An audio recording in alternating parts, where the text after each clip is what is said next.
Opportunity here, and we've got our first goal of the match. Leaves it to Ramsey to make it 3-0. There we have it. We've got two cracking matches. Stallion Laguna and ADT. Then Kaya FC Iloilo take on the newcomers in Dynamic Herb Cebu FC. They've got a chance here. Bouncing around, and it's poked in by Abu C. Then here we go again. Gayoso finds the far corner to make it 8. Low ball in, and there's the opener. Gaia FC draw first blood.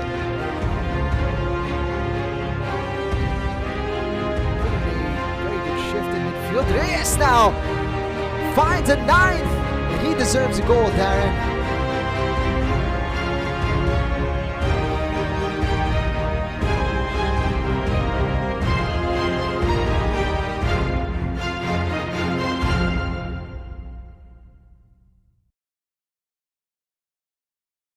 The 2021 Copa Paulino Alcantara, and this stage is set here at the PFF National Training Center. Welcome one and all. This is Jamer De La Cruz. Joining me today in the commentary is my dear friend Darren Artman. We do have fantastic matches on hand. We do have the Azkals development team going up against Stallion Laguna FC for the first semifinal match. First and foremost, how are you, Darren?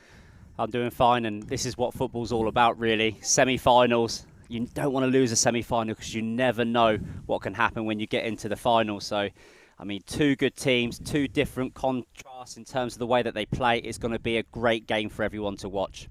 The first semifinals out here, Stallion Laguna FC booking their place here in the semifinals thanks to that 1-0 victory over Cebu FC. But we're talking about the other team that they're going to be facing, Azkals development team, a huge team as well, developing each and every game that they play in the competition.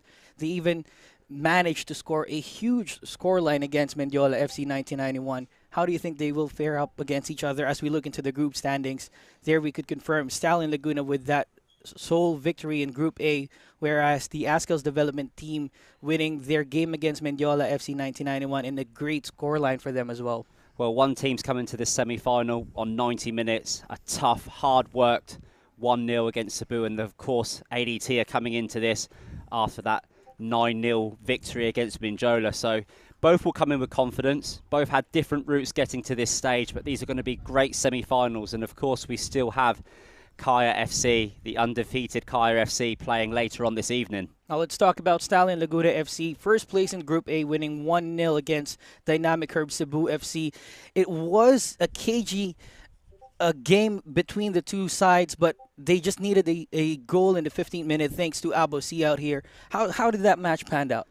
Well, Stallions really with a lot of new players coming in. They lost a couple of players in the previous transfer window, so some adjustments to make, but they've signed some excellent players.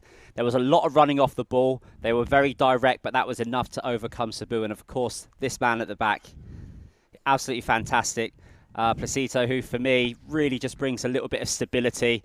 I was watching him in the warm-up thinking, oh, where's this guy going to play? He's huge, but he's got good feet, good command of the area that he's working in, and definitely the one to watch today at the back for Stallions. And he definitely knows how to distribute the ball well. As we look into the starting lineups as well for Stallion Laguna FC, nothing much has changed, but as you were talking about the change between the holdings midfielder there, Marzan coming into play, and Nathan Alquiros being pushed into that right mid to right winger position.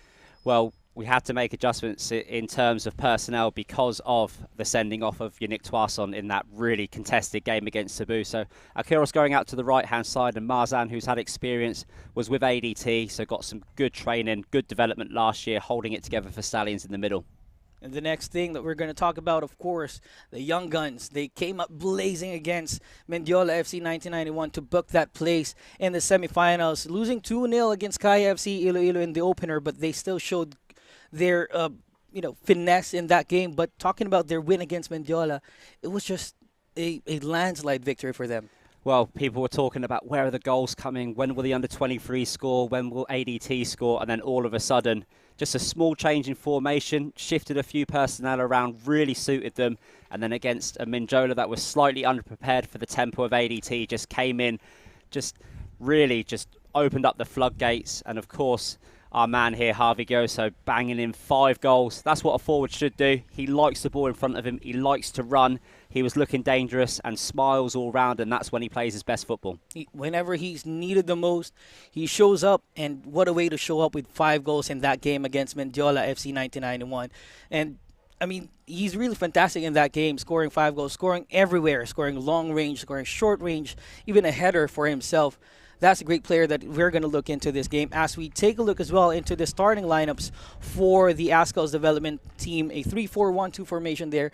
How do you see this will pan out for the Azkals development team? Well, I'm quite happy to see that Troy Limbo's finally found a position that he can really settle into. He was doing a lot of the hard work, picking up a lot of the loose passes from Mendiola. Of course, Stallions will be much better at keeping the ball moving, but really it's going to be about exploiting the wide areas, getting that ball to Sandro Reyes and seeing what sort of creativity he can do when he combines with both Dennis Chong and Harvey Gioso up front. So this is a do-or-die match for both teams. We go to 90 minutes. If no one scores in that 90 minutes, we go to extra time. And of course, if still remains scoreless after that extra time, we go to the dreaded penalty shootout. It's very interesting that we are seeing formidable side like Stallion Laguna FC, who's been chasing that trophy for, I think it's about 8 years now that they've been waiting for that trophy. The last time that they won was in 2013 in the UFL League. And with the Azkals development team, they're really thirsty. They're really hungry to prove that they are the side to look forward to in terms of the development of the young players that we do have here in the country. Well, of course, Stallions, when they won the league, there wasn't that next level of football. The AFC Cup, the AFC Champions League. They're a licensed club. There's so much to play for. If they win this, put themselves in the final, they can finally go on and represent football at the next level for the Philippines. But of course, ADT will be wanting to stop them, wanting to prove themselves, and every single player playing for ADT is looking to further their career and then come back and help represent the Azkals as well on the higher level. This is a huge, huge game, a semi-final with a lot on the line. We don't have fans inside the PFF National Training Center, but one thing that I'm sure of is that we have thousands and hundreds of thousands of them watching through One Play Sports and One Sports Plus.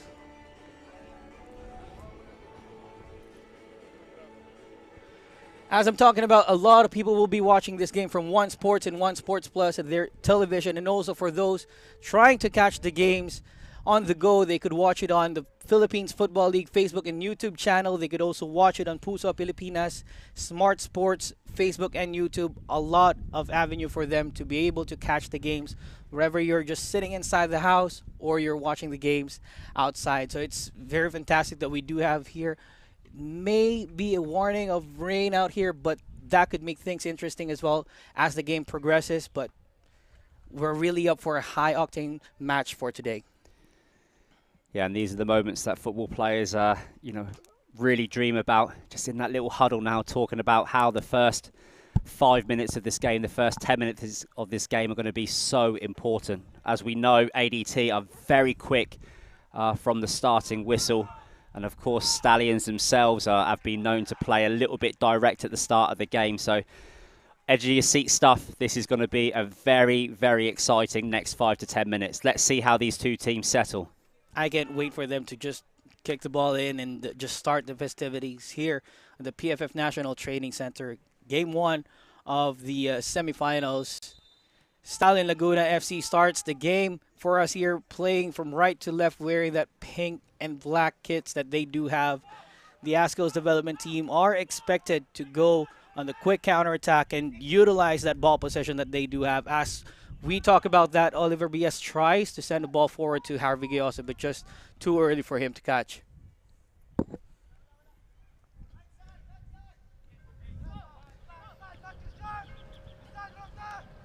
Stallion Laguna, of course, they would like to start as well on a high note.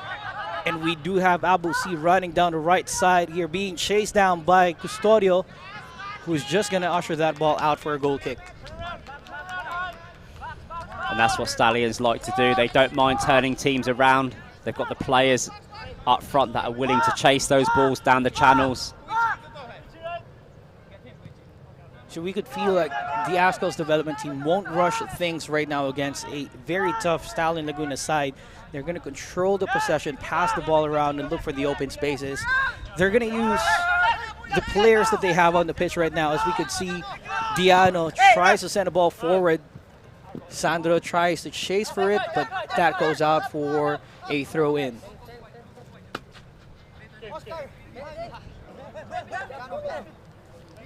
You can see Diano. He's quite familiar into this Stallion Laguna side. He played against them in the Philippines Football League last season. He also knows a couple of players in the starting lineup, mainly Dina Barley and Jerome Marzan, who he played with in the ADT. Well, that's what the ADT are all about, helping players progress their careers, moving on to the next level. And of course, I think it'd be your familiar faces, but there will be no love lost today. That ball's found its way through. Almost mistake there for Stallion Laguna FC. They were able to recover, but Gayoso with the pressure there. Pepito needed to clear that out. Good thing there's a deflection and a throw-in now for Stallion Laguna FC.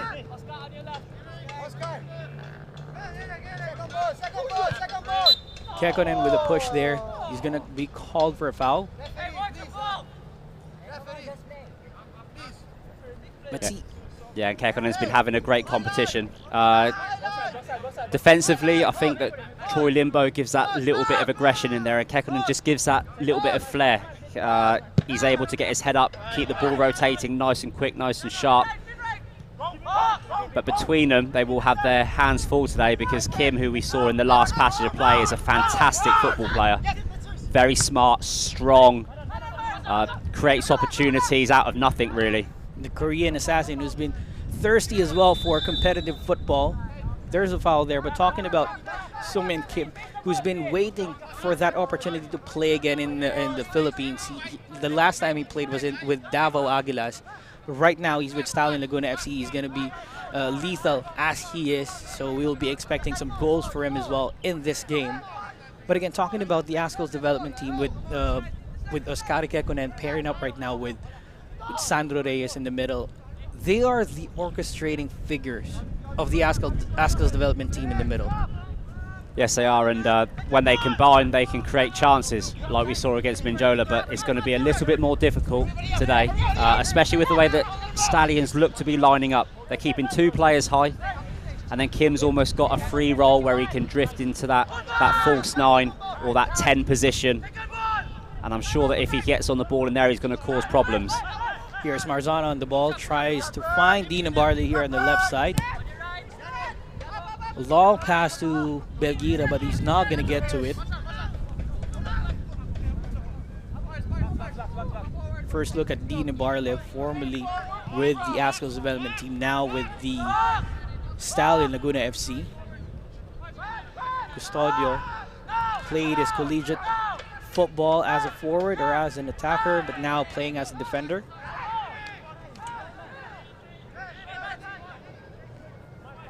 We do have Ira Gallantes as well, who's expected to run down the wings for the Azkals development team.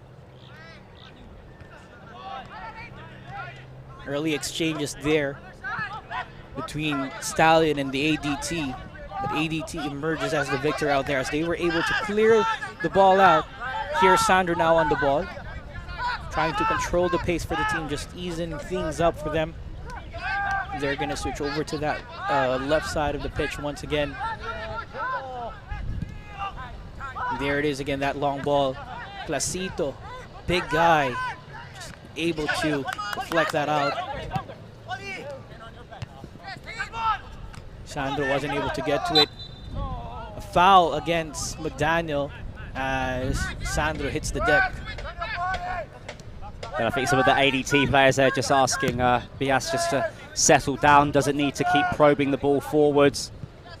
But one of the things we need to remember is Stallions are known for being physically very, very well prepared. I always tell the youngsters coming through, Stallions is a good club to go to, but be ready for Coach Ernie's warm-ups. They're something else. Chung freed up down the right side, across, cleared away by Silva.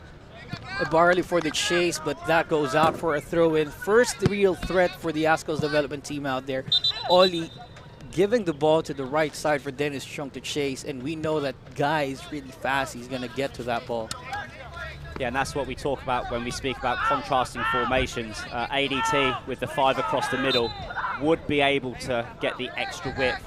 In the first game against Kaya, they couldn't get Bias on the ball, comfortably. He was always rushing, he was always having to chase down long passes, but with that little changing formation now, they can get the ball wide and get numbers in the box.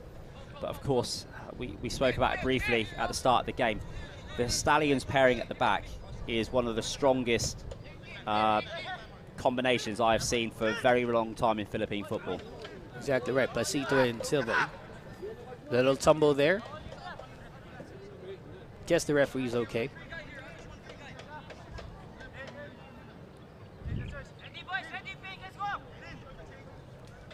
So here's a free kick now for the Azkals development team. Galiante swinging this in. Great catch there by Pepito. There's a player down inside the box. I think that's Rantini.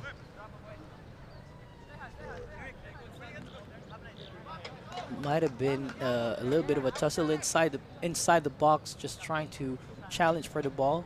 Yeah, that was Rantini, who had a little bit of a knock, but he gets back up to his feet.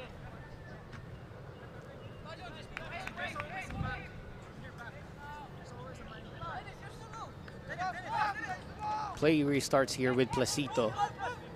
Again, that duo at the back that you were talking about, Placito and Silva, they're huge, they're strong, but here's Azkals development team trying to challenge that. Placito was able to get that ball away. Through pass now for Abu C. Camerat forced out of the box. Player goes down. He's called for a foul there. And he gets a yellow card as well. He was forced into that challenge as Abu C was already getting acres of space. Let's take a look at that again. Lovely pass here from Finn McDaniel, finding the open man. That was a strong challenge nonetheless from Camerad. But there, Camerad didn't really have many other options. If he stays static on his line, we know that C can get onto that and he can finish off those little one-on-one situations. So just taking the yellow card, Matthew Custodio did well just to put the extra yards in and track back and get goal side of the ball. But ADT got to be a little bit more careful when they're rotating the ball high. You can't get players like Sandro one-on-one with Placito at the back, because in transition, Stallions are sharp, and now we find themselves in a situation where Stallions are just outside the 18-yard box with a free kick. This is a dangerous position for them, and Koichi Belgir will take this one in, curled it, but just hits the wall. Placito still has the ball for them. Now Marzan spreads it to the left. Finn to chase, but that goes out for a throw in. Of course, Marzan started playing with the Azkals development team last season. Now he's with Stallion Laguna FC. He's been pushed into that holding midfield position right now for Stallion, and that gives room for Alcantara to operate from the right side of the pitch.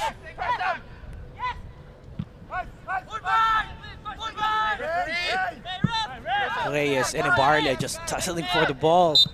And a foul called against Reyes.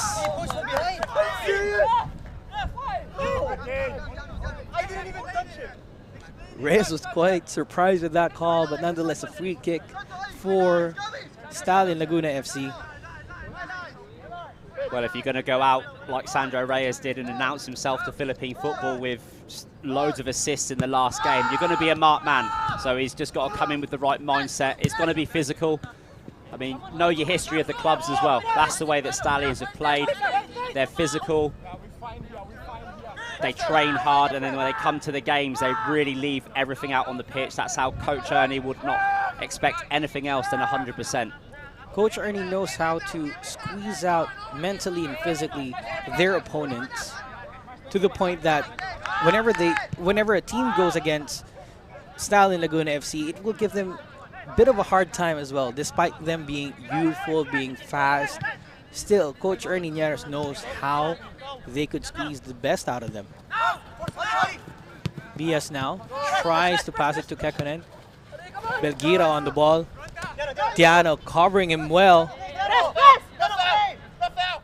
Diaz is there to support. So a little bit of time for ADT to control the ball, but Rantini kicks that out for a free kick, or throw-in rather. And a little bit different there. This is the first team really that ADT have played against who are pressing quite high. Kaya are quite reserved with their pressing. They're more tactical in their press. And of course Minjola didn't really quite have the legs, so it's going to be a really tough competition for ADT today. I mean, I can't name any football player in the country that enjoys playing against Stallions. Of course. Including myself. It was one of the fixtures that you were like, oh, we need to have a good game and we need to move the ball quickly, because Stallions will keep that tempo as high as they can for as long as they can. And they'll always be there pushing you, and they're just going to go at you physically. So it's going to be stressful enough knowing that they will keep that pressure on. They'll be physical to you as well. Kekkonen just trying to spread the ball for the Azkals development team.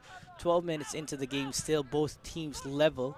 Still gauging each other out, but we've seen early attacks from both sides. The ADT are starting to pull a little bit of space in their rotation. You're strong. Finds Reyes. Reyes still trying to find an open man. Gayosa out there. Kekkonen spreads the ball out to the left. Galiantes could not win that ball. Players down, Pepito. With a challenge, the Azkals development team asking for a penalty there. But referee Steve Supersecha just says it's a clean tackle. He was able to get the ball. Difficult, that one. I mean, this is the case where a lot of people will say, okay, if it's not a penalty, is Dennis Chong going in the book?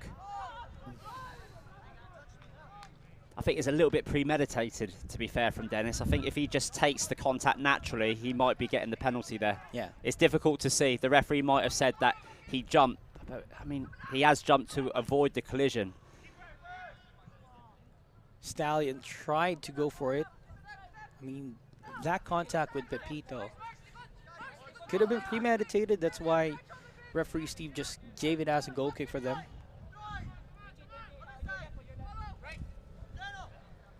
Right now, KG encounter.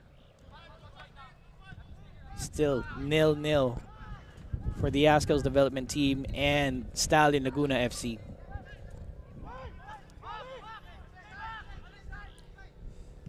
And ADT being much braver with their rotation. Their right and left centre backs are very, very wide.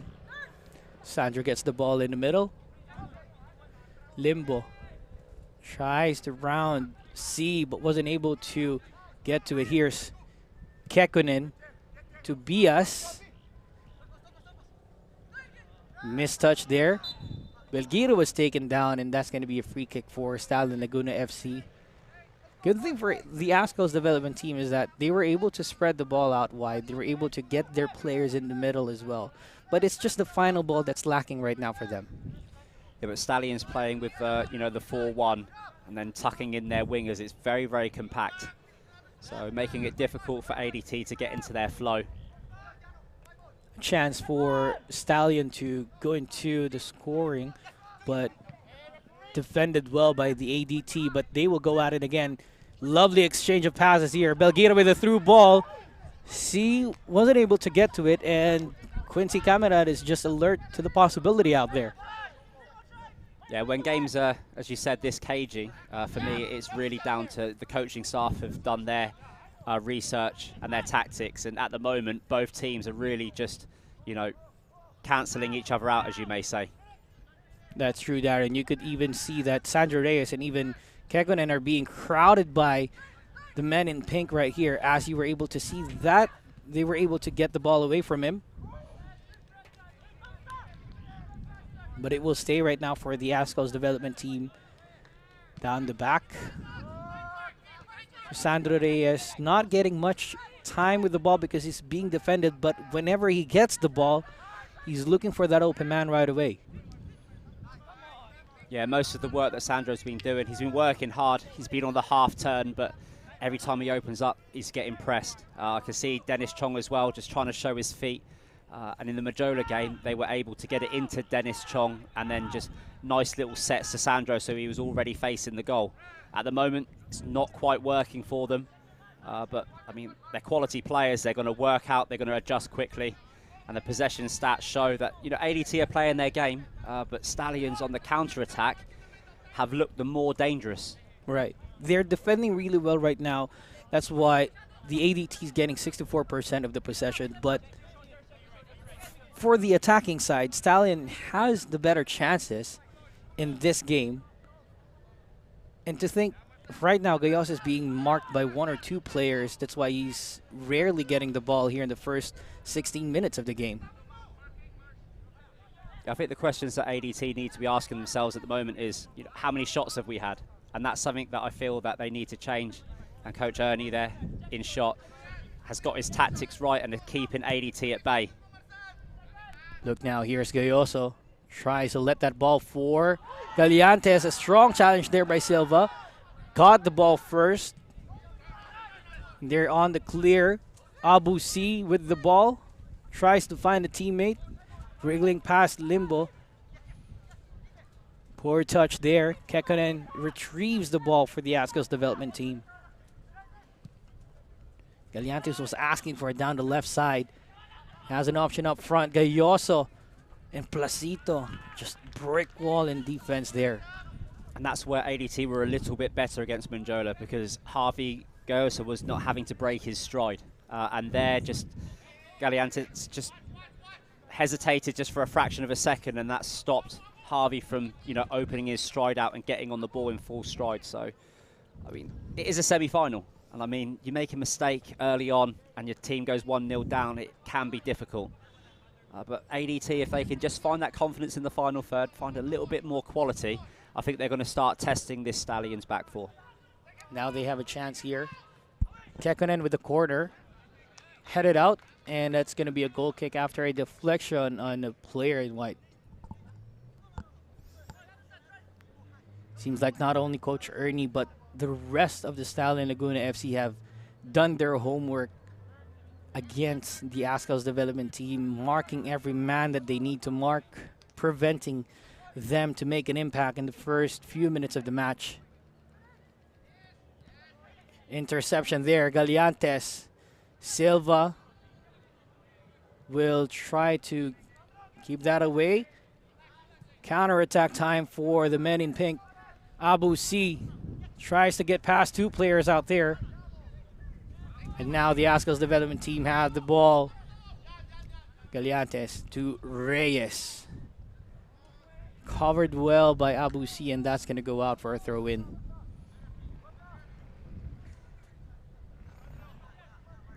Everyone's working hard for Stallion Laguna FC. Even the forwards are helping out in defense, and you kind of expect that from Stallion Laguna FC as they're showing their intent to progress to the final.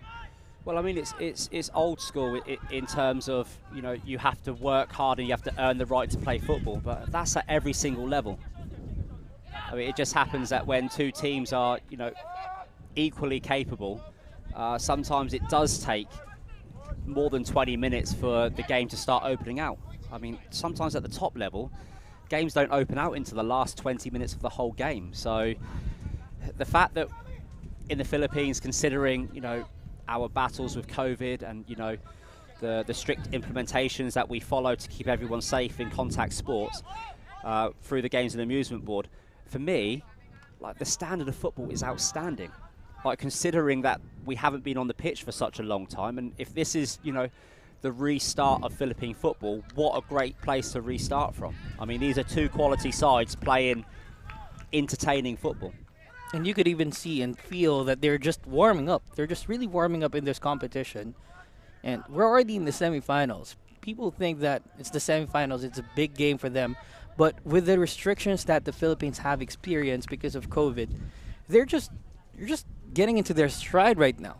But what an event, or what a tournament for them to get their stride at. That, as we look at Coach Giovanni Villagracia stepping in for the Azkals development team. It's difficult, but they're making it work for them.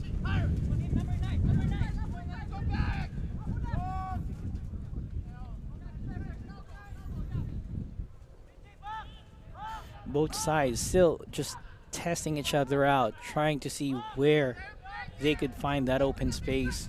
Ascari, of course, you could see their exchange there between Ascari and Reyes.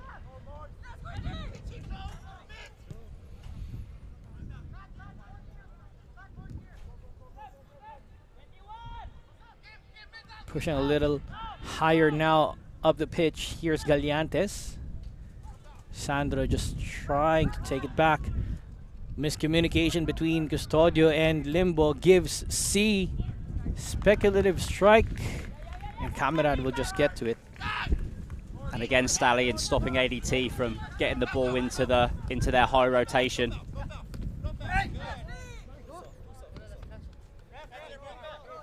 Throw in there for ADT. Wind is picking up right now. Here at the PFF National Training Center, 21 minutes into this game.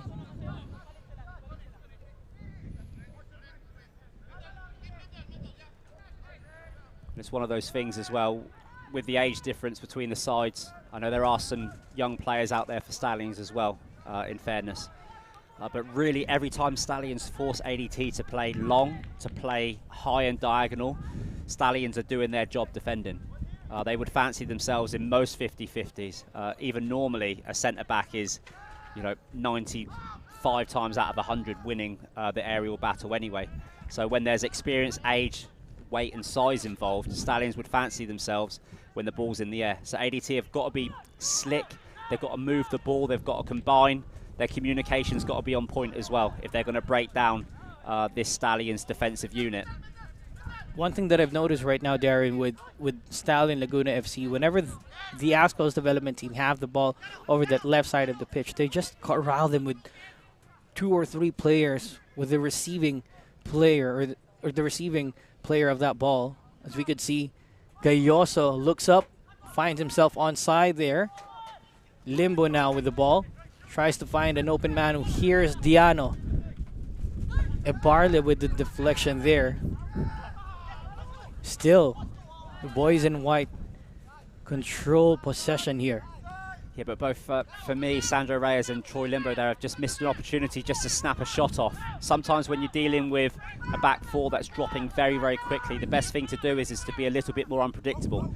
Start shooting from 25 yards out, start making them guess instead of getting them and keeping them in their comfort zone. Get them out of their comfort zone. Great work by Bias.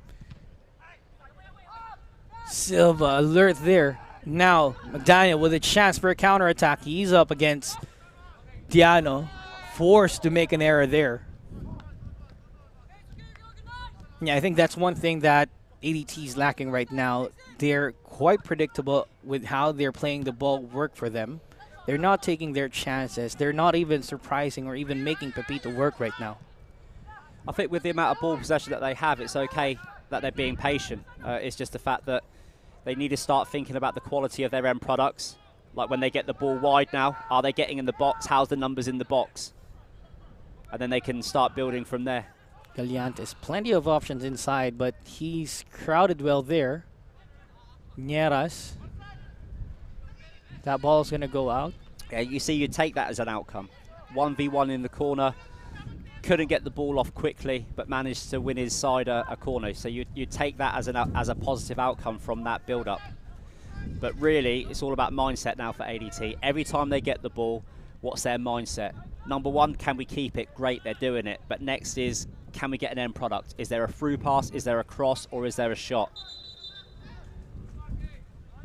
Referee Steve Supercession just trying to calm things down inside the box.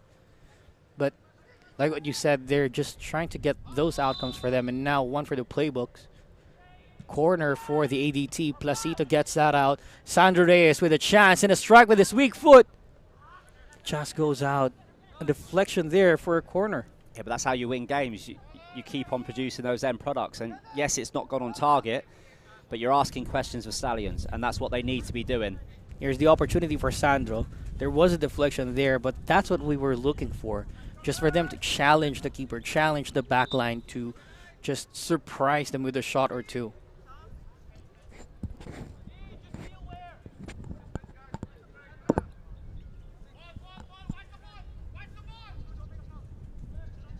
Here's one that they have produced from the training ground. Will it come to fruition here They have to delay that.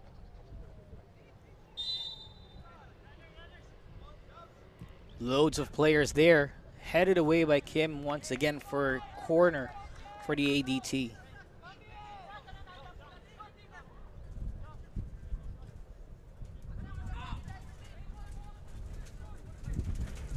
Halfway point of the first half. If they could get a goal here, the momentum will quickly swing in favor of the Azkals development team.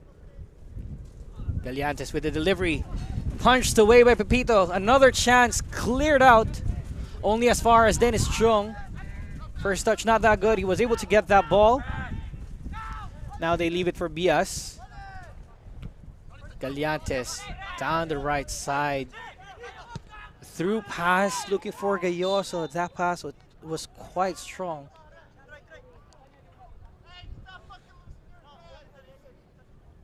Yeah, I've seen Bali just a couple of times off the ball, you know, former teammates. But we just watch back here. It's a fantastic save actually off the line. Brave, put his body in front of his teammates. That's what you want from your goalkeeper. I mean, he's not the tallest of keepers in the league, but he's making up for it. Bravery, agility. And ADT another chance to put more pressure on. Here's Gallantes once again with the free kick. Pepito gets the ball. Rantini goes down, but the referee says play on. Pepito now giving it to Abusi, who's now playing from the back. Alquiros sends it forward to Kim. Camerad with the chase and holds on to that before spreading it to Diano. Here are the counterattacks now from both sides. Belgira with a lovely interception there. Takes it back to Marzan. Quick 1-2 with DeBarle. Now Finn McDaniel with the chase against Rantini. Couldn't win that challenge and it goes out for a corner. And again, ADT with, you know, vast amounts of possession, managing to win several corners back to back to back. But then Stallions on the counter-attack, able to combine really quickly. It was a nice pass down the line. And McDaniel was able to force a corner for Stallions this time. And Stallions will load, they will get their big men up. They have a lot of players out there. Silva, Kim, and Placito. Punched out by Camerad. Another chance just goes over the bar for Belgira.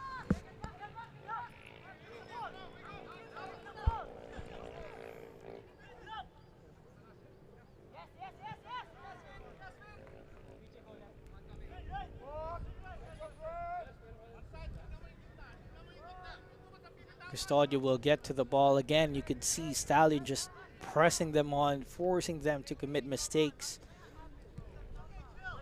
Now they will just get the ball to the other side. Looking for openings again are the ADT.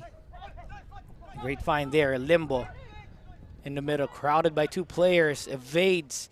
Now a through pass to Gallantes. Players in the box, wasn't able to get to it. Marzan against Gallantes, and a free kick in favor of the Azkals development team out there.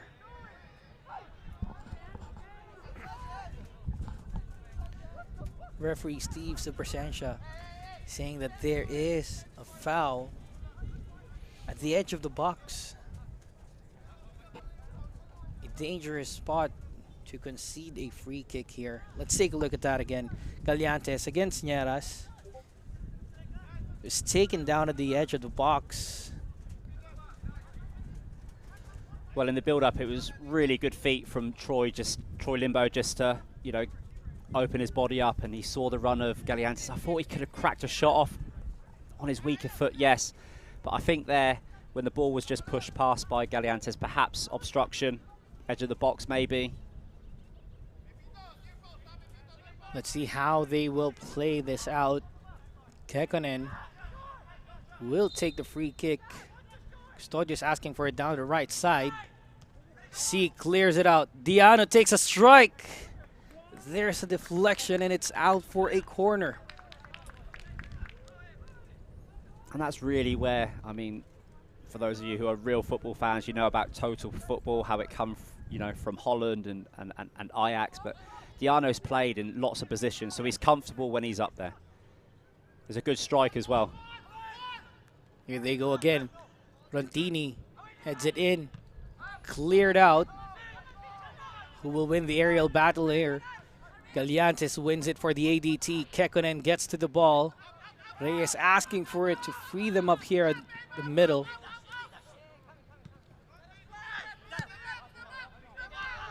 ADT has to be careful out here. They only have 2 center backs as Rontini has been pushed up front. Galliantes on the ball.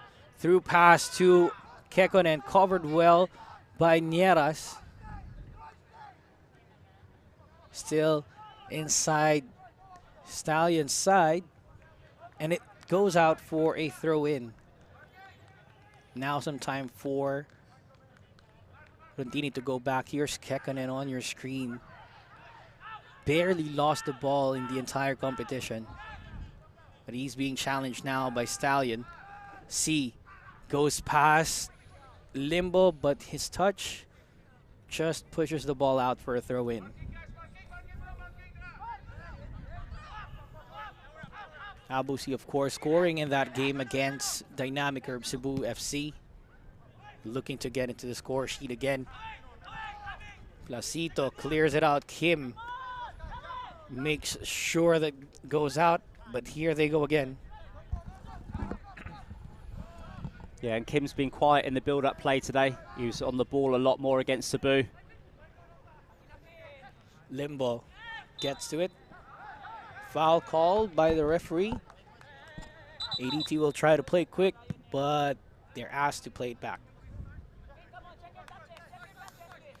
Yeah, like what you mentioned, Kim has been silent right now in the offense for Stallion Laguna FC. Maybe it's because he's just helping out right now in defense. They could see how they're being pressured right now by the Azkals development team. Yeah, and where ADT would just have to be careful is, I mean, players like Kim, we've seen him play. He's a smart player. He'll be analysing all the time. He'll be looking for areas in the park which he can exploit later on when the game starts opening up. At the moment, ADT doing well to control the tempo. I think they're playing at the tempo they want to play, especially in build-up.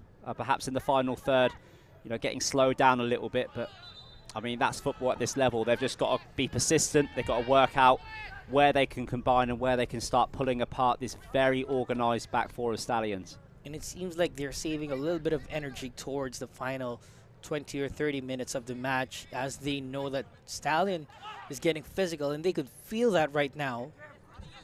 But let's see how this will pan out. BS with the ball. Through pass to Chung.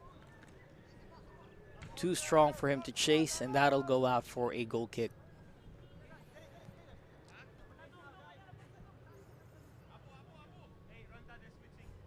That holding mid for Stallion, Marzan, is working for them, working wonders for them right now, preventing those runs from the middle and making sure that they prevent those incisive passes coming from Reyes or Kekkonen. But we have Reyes right now on the ball. Defended well by Kim. Goes down. Play stays on. Another strong challenge here. Getting physical between two teams. And now McDaniel with a long pass. Abu see the chase, and that's headed back by Rontini to Camerad. Yeah, Stallion's almost playing with two holding centre mids at the moment. Almost set up as a 4-4-2. And sometimes against a team which is going to be, you know, moving the ball, looking to manipulate space. Sometimes just going with the 4-4-2 works, keeps it nice and compact, 2 rows of 4. Especially when you've got a player like C up front who's willing to chase and put the work in. Solid possession right now for the Azkals development team. 72% on the ball. But again, the more threatening team out here is Stallion Laguna FC on those counterattacks. Yes, they have the ball. Yes, they were able to control the possession. But a lot of things are still lacking for them on the attack. Like what you said, those runs down the wings are missing for them. The distribution inside are missing for the ADT, but they've been dominant in terms of the possession. Yeah, they just got to keep pulling Stallions around, and that's what they need to do. If they can just try to quicken up the rotation a little bit, try to get Stallions moving a bit more, And of course, just find out how they can break through this high rotation or themselves. Just try to, pull Stallions out of position just by changing up some dynamics. But I mean, ADT won't be unhappy with the way that they're playing. I mean, to have over 70% possession, at this sort of level is not easy to do. And even against a team who's been in the league for a very long time, who's been together as well. Yes, they've been prevented because of the pandemic, but they've been training together since the last season. I think on the bench, especially in the second half, it's going to be important which personnel are introduced. In terms of experience, of course, Stallions will be a little bit deeper in terms of experience, but there's some pretty handy players on ADT's bench as well. There's plenty of pace, plenty of enthusiasm. So, ooh, lovely pass there. McDaniel blocked. But Stallion again on the attack. That ball goes out. Going back to that bench or that depth that they need to have. That's what you call your magic bunot. That's how you find players who could spark some interest from the bench and just infuse a little bit of magic into the game.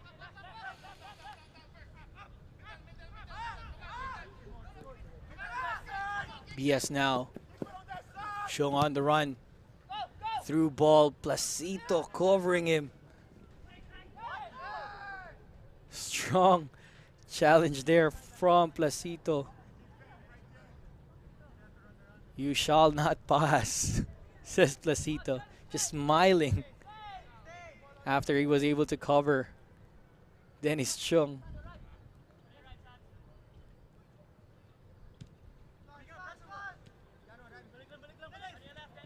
That physique of Placito.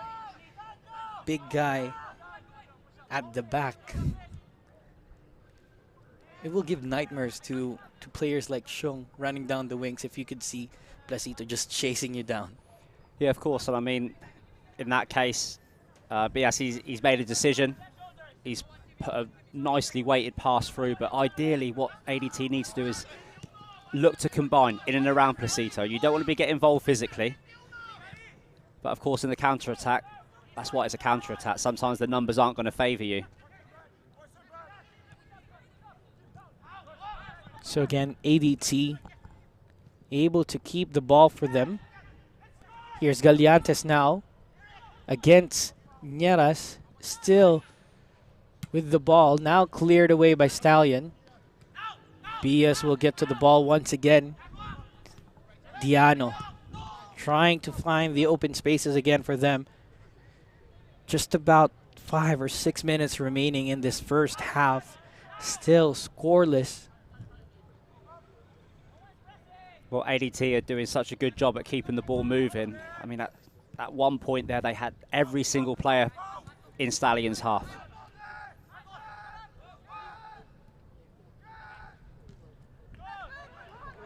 Here's Stallion now on the pressure. Custodio will take it back. That's a poor pass. Oh, that goes wide for Silva. That counterattack of Stallion Laguna FC is really threatening. Caught everyone off guard out there in defense. Just shaving past the left post. Yeah, and ADT can't grow frustrated. I mean, they'll be happy with the amount of ball that they've seen. They may not be happy with the fact that they probably could have created a few more chances through their possession. But the one thing they can't do now is get frustrated. They can't grow impatient. The coach has just got to be saying over, look, boys, 5 minutes left. There's not too much that need to change. I don't think Stallions have tired yet. And if you can't stretch it out over the next 5 minutes, the one thing that you cannot afford to do is concede a goal. It would completely change the game. It would change the momentum of the game. And, of course, it would change the way that Stallions would play in the second half. So be patient. Gather your thoughts. Try to create another chance or two this half, but just nothing silly. And if they get flustered, Coach Ernie Nieras will really love this. Just 5 minutes before halftime, If Stallion Laguna gets a goal here, that will be a quick momentum change. But here's the Azkals development team with Bias. Bias still with the ball into the middle for Limbo. Threatening now for the Azkals development team. Limbo still trying to find a man out there.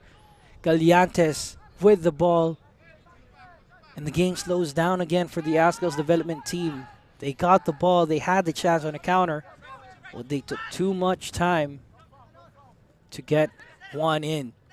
Dennis Chung tries to get it to Reyes. Counter-attack time for Stallion Laguna FC with Abu C running past Mar Vincent Diano, who's still keeping tab on him. Diagonal pass. Alcaraz wasn't there. But again, it was kind of threatening right now for Stallion Laguna with those kind of counter-attacks. Yeah, he's got his head up there, C. And he's just trying to bend it in and whip it into a good area. But unfortunately, that sort of technique isn't going to work from there. You've got to get that ball with a little bit of backspin, just fade it in there so the ball slows up. And to end action now, as we head into the final moments of the first half, cleared out for a corner.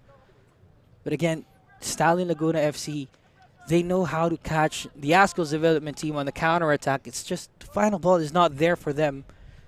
Whereas with the Azkals development team, they have the ball, they have the numbers, but they just fail to recognize who to give the ball to right now. Yeah, and that's the contrast in the styles of play. I mean, Stallions are very direct, which means you're not going to get the numbers because passes mean time and time means distance. So you can cover distance, you can get numbers forwards, but ADT, for the last couple of attacks, have been able to pull Placito out of position. That's something which might be noted, may or may not be noted by the coaching staff, but the last two attacks, Placito's stepped very far across central, and if they can just overload Stallion's left back, there could be an opportunity there. Here they go. Pepito with a strong punch there, only as far as Diano. Now Belgira gets the ball. Diano's going to be called for a foul there. But yeah, Placito has been pushed higher up the pitch by the Azkals development team because they're on the pressure, they're on the counter. Let's see this cross again. Great punch out there by Pepito. Alert to the possibility of a goal. Just punches it out and making sure that no player in white will get to it.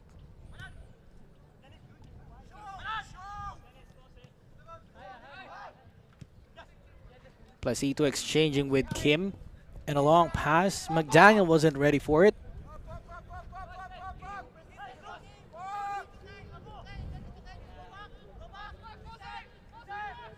So they're just going to take some time right now.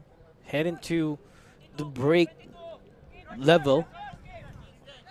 But if this stays 0-0 at halftime, what would it mean for both sides? Well, ADT are difficult to score against in the first half. That's been proven. They've not conceded in the first half for many games now. I think where ADT are going to grow in maturity is about making decisions now together as a team collectively. Whether or not they're going to change or whether or not they're going to be patient and wait and build chances. Whereas for Stallions probably have another gear going forwards. But again, they could just be waiting for opportunities and mistakes and trying to catch ADT on the counter-attack. So it's really going to come down to how brave the coaching staff are. They've gelled really well, the ADT side, covering each other out. Just few moments here in the first half. Sandro Reyes still trying to find his way into the game, trying to see how he could distribute the ball. Just 1 minute added in. Additional playing time, 1 minute. Probably one final chance for both sides. Marzan, or Nieras rather. Ball goes out in favor of the men in pink. Abu C. Almost a great first touch there. Now Galiantes with the ball. ADT with one final chance here in the first half. Couldn't get it right, but there's a tackle there by Kim. Sandro Reyes hits the deck, and they win a free kick.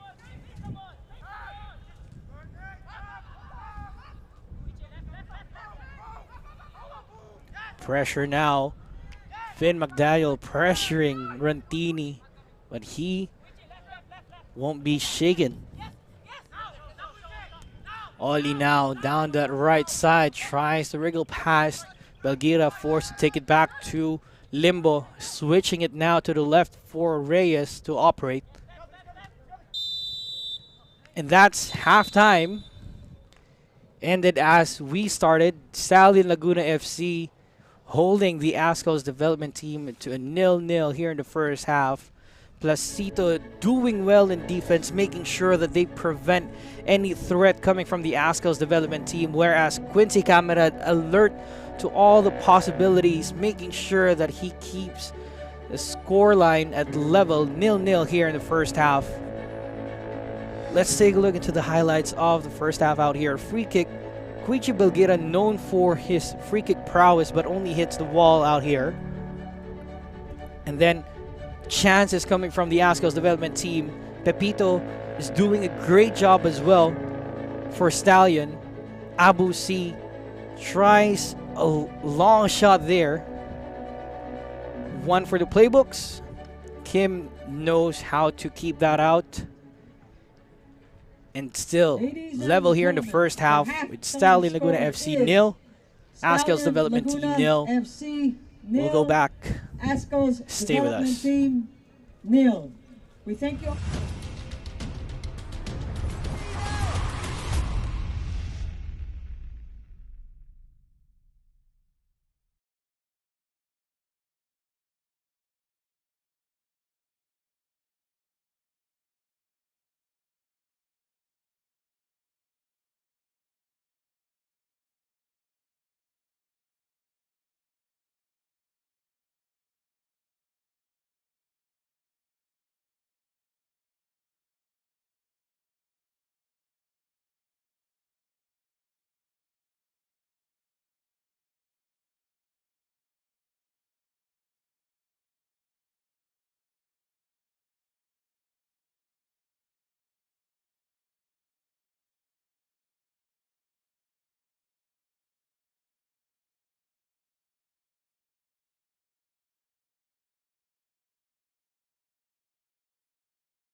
Halftime here at the PFF National Training Center in Carmona, Cavite, with Stallion Laguna FC and the Azkals development team scoreless in that first half. A cagey affair, but we still have 45 minutes to play for, and beyond that, possibility of extra time and penalties. As we take a look into the halftime stats, the Azkals development team controlling the possession 72% as opposed to Stallion Laguna FC with 28%.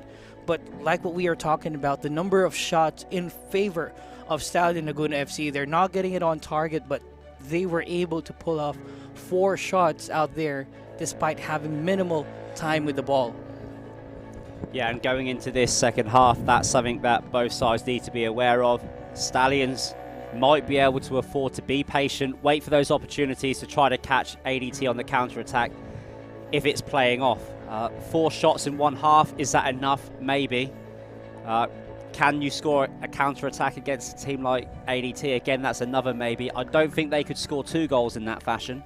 So ADT need to really go out with the mindset that they need to create more shots. They've had the possession, and really if they can get themselves 1 goal, 2 goals, it's going to be difficult for Stallions to keep playing the way that they're playing. So again, it's going to come down to how brave the coaches want to be. We know that if you go down 1-0 now, the scenario completely changes. So there will be nerves out there, but there's 45 minutes of fantastic football coming up, and this is what it's all about.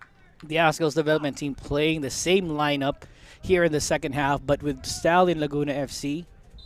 Changes as Joe Warenbedia comes in for Jerome Marzan.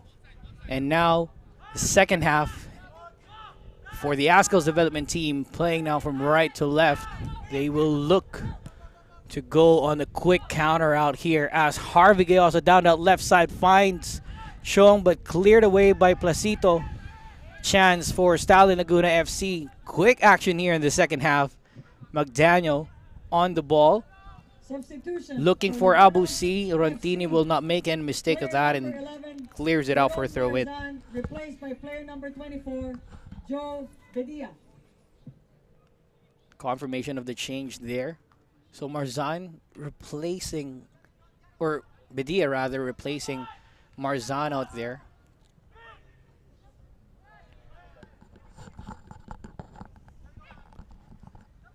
Stallion being pressured now by the ADT. And they will take that ball back to Camerad. Clears it away. Nieras, poor touch. Gayoso will cover for it. Galiantes, lovely flick there from Gayoso. Galiantes still with the ball. Covered well by Silva. And Placito making sure to clear that out. Alquiros, the flick wasn't there for him, and it goes out for a throw-in. And we're only a couple of minutes into this second half, and ADT, for the first time, really being able to combine on the move. Makes a huge difference when you can get players like Galiantes and Harvey Gayoso actually moving when they receive the ball. Chong on the ball there, prevented by Stallion Laguna FC. Counter-attack for them now. They will take some time. Bias intercepts Chong. A Barlick clears. Now here's Limbo. So the Azkals development team trying to go for the attack the early minutes of the second half, trying to make amends of their mistakes in the first half. Let's see if this will pan out really well for the boys in white. Bias down the middle now. Limbo finds Galiantes down the left flank, looking for options. Tries to go past Alquiros into Gayoso. A strike headed out by Silva. First real threat there coming from the Azkals development team, but Silva was alert to the possibilities. Let's take a look at that run again. Yeah, Sandro Reyes has found a better hole to find himself in. He's just, just short of where the big centre-backs are, and that's creating all sorts of problems. It means that Galiantes is able to stay a little bit higher. He's getting on the ball higher. And now from there, ADT have created a couple of half chances within the first few minutes of this half. Header out there. Great corner Gayosa with another header. Cleared out by Abu C. Finn McDaniel against 2 players in white. Gallantes will emerge the victor.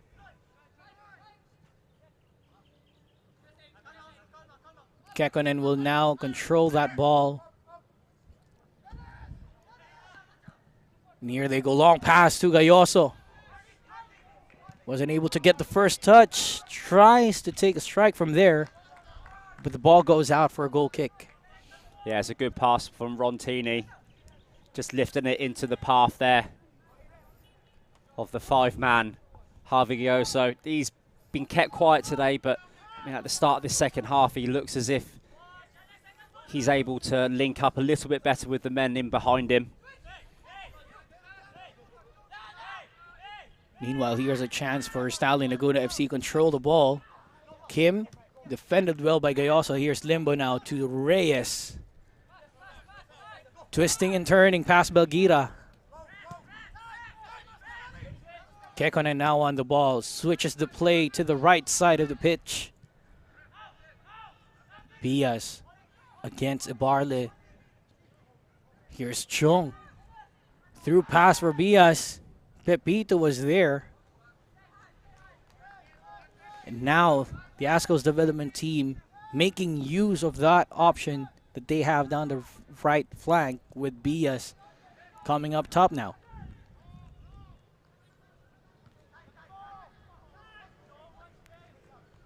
The Azkals development team wins the ball again. First 4 or 5 minutes of the second half, we are seeing the intention of the Azkals development team to find that man up front. Incisive passes coming from the midfield. It's just a matter of how their strikers are going to make it work for them. Yeah, well, they're being a lot braver in keeping Sandro Reyes higher up the pitch, which for me is a really good area to be receiving the balls, just so he can stay away from those, you know, those one-on-one really physical scenarios, just so he can play football like we know that he can. Of course, pairing up with him here is Kekkonen, looking for that opportunity, that one opportunity to get a go-ahead goal against the title-thirsty Stallion Laguna FC. Sandro Reyes wins the ball, tries to get it through. Silva tries to cover that for Pepito, but he's being pressured on by Gayoso.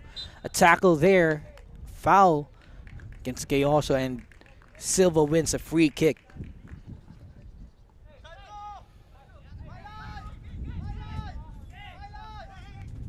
Gayoso silent in the first half, but trying to make an impact here in the second half with those passes coming from midfield.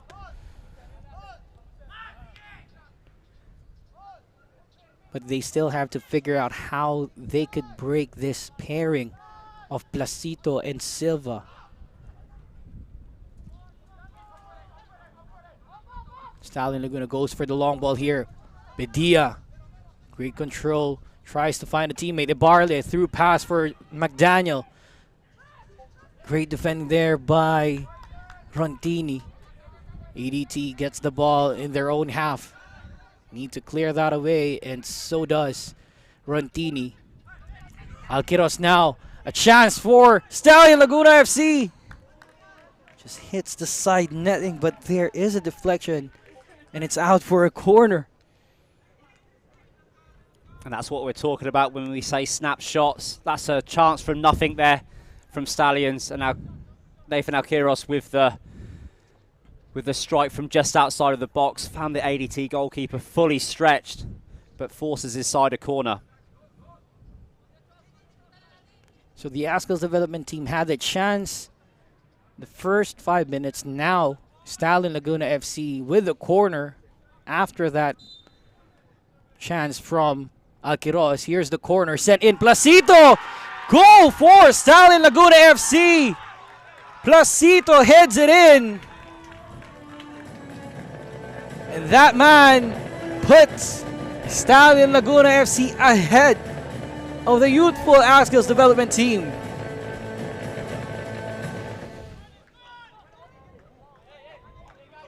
Well, it's most certainly against the run of play ADT started the Stallion Laguna FC, sharper, number 12. but there the physical presence of Placito just rising above the rest. And it's a very good finish from the big man, heading it down into that far left corner. Not a lot the goalkeeper can do from there. Grounded. Quite a lot of space out there for Placito. Won the aerial battle against Gayoso, and now Stallion Laguna FC with a goal in the books. And they're ahead in this semifinals. The Azkals development team now going for the counterattack. Gayoso, he's going to be covered there by Silva. It's going to go out for a goal kick. What a lovely corner there. And Placito was just alert to the possibility and headed in where the goalkeeper couldn't reach. Yeah, it was a good delivery. It hung a little bit, but of course when you've got bigger men, stronger men, sometimes that can be an advantage. And now we have a serious game of football on our hands. The Azkals development team going for the counter-attack now, but Dina Barley is going to usher that out for a throw-in. EDT is going to be pressured on getting that equalizer if they want to have a chance for the final. Sandro Reyes and the rest of the ADT needs to work now. Galiantes tries to dance past Alquiros. Past one. Can he get past two? No, he won't. Kim on the ball. Belgira now. Great fake out there. Deflected out for a throw-in by Kekkonen. This lad really needs to get on the ball more and distribute the play for them. Another throw-in for Stallion Laguna FC. And Stallion's opting just to try to slow the game down. Got to remember there's still 35 minutes of football to play. It's not easy to do at this level, just to keep it calm and keep compact for 35 minutes and stop teams from creating chances. Silva pressured on again by Gayoso. Still a lot of time to play for here in the second half. But they have the upper hand now. They still have the ball. Joe Warren Bedia to chase. He gets to it. He's now against Diano into the middle. Cleared away by Rontini. Barley will keep that in play. But he won't. And it's out for a throw-in. Frantic second half now for the ADT. Yeah, it'd be very interesting if this game actually did open up and become end-to-end. I wouldn't like to say which team would come on top of, you know, a quick succession of end-to-end exchanges. Here's ADT trying to make something out of it. Gayoso stays on side. Referee says otherwise. So that goal will be canceled.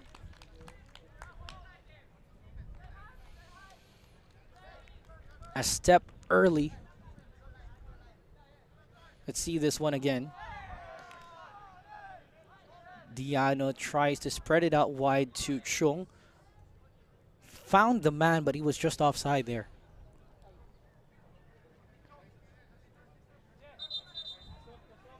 Stoppage of play right now as Pepito needing medical assistance.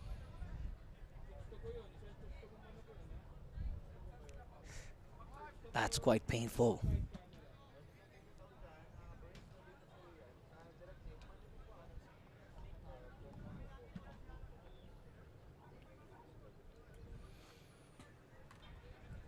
Still struggling to get back up to his feet.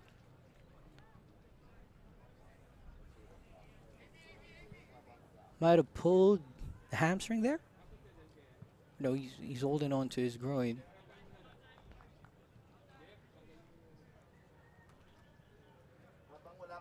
Finally, he'll get some medical attention here. Well, for me, it's one of those things. If you go down and you're clutching like that, if he gets up and continues the game now, I'd be extremely disappointed. I mean, for people at home watching, they've spent a long, long time waiting for football.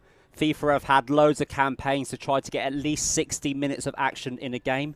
Yes, it is a cup final, but you've also got to remember that there are people who want to watch the game. There's absolutely no way that a player can go down in that much pain and then take a goal kick. I promise you, as a former player, you cannot do that. That's disappointing. Very, very disappointing from me. Nonetheless, back into play here. The Azkals development team will look to make up for those lost minutes with Gallantes running down the left side. Couldn't get that ball.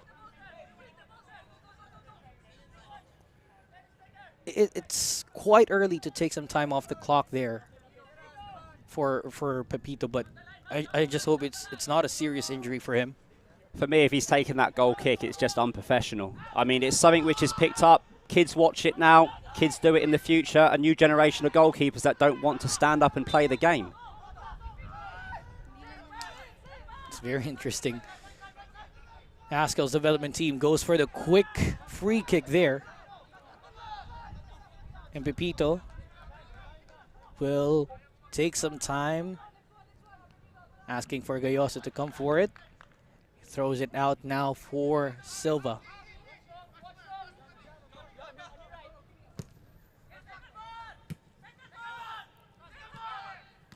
Limbo to Reyes. Covered well by Alquiros. Still, ADT has the possession here. Now they're going to open things up over the right side. BS now. Through pass. No one there. It'll go out for a goal kick.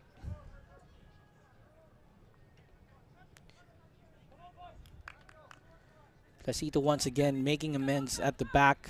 Joe Warren Bedia with his infusion into the game has brought life into the Stallion Laguna FC side. Yeah, you're right there. Bedia's been a bright spark for Stallion since he's come on. His first touch was outstanding, and it really just set some momentum to the game. And with the experienced side that Stallions are, organisation is really going to be key for them now with 30 minutes to go. They've actually freed up Bedia out there. He replaced Marzan, who was the holding mid. But right now, by the looks of it, it's Belgira who's playing that holding mid. Yeah, playing in there with Kim. So you got the experience of Kim staying deep, and you know, if they're going to be looking to slow things down, it's going to be through ball possession with a player like Kim in the middle of the park. ADT struggling to find the chances here. ADT with the possession once again. Reyes, player down for Stallion, but play goes on. Gallantes for the chase. Will he keep that ball in play? Yes, he will, but he's going to be challenged by Nieras into Limbo. Takes a strike. High, wide, and not so handsome for Limbo. And that's one of those things. That's what we've been wanting from Troy Limbo throughout the game. And of course, the more often you do it, the better you're going to get. Was able to position himself well. Look at the stats. Stallion Laguna FC with 6 shots right now versus the Azkals development only with 2. It goes to show that no matter how long you have time with the ball, those final passes, those chances that you have at the back will make up for it, as Abu C tries to chase, but he already knew he's offside, so he just lets the play go on. BS now. Challenged well by Bedia. Yeah, there's actually 2 ways of counting possession. Number one is just by counting in terms of percentages, but the other way is to do with key passes and passes that isolate, most certainly offside there. So you can just count every pass that isolates a player as a 1 or a 2 if it isolates 2 players. And that's another way that you can count possession stats. So at the moment, ADT, yes, they have possession, but a lot of it has been sidewards. But at the start of the second half, they were able to make those passes which isolated players. Stallion, of course, getting that momentum thanks to that goal from Placito. Barley with the interception. C leaves it for Bedia. Easy picking there for Camerad. And you could see now the intention of Stallion Laguna FC to get that second goal, probably that insurance goal for them. They just calm things down after they get that.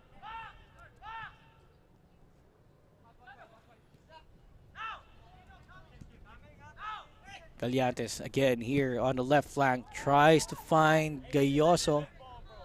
A little bit of miscommunication there.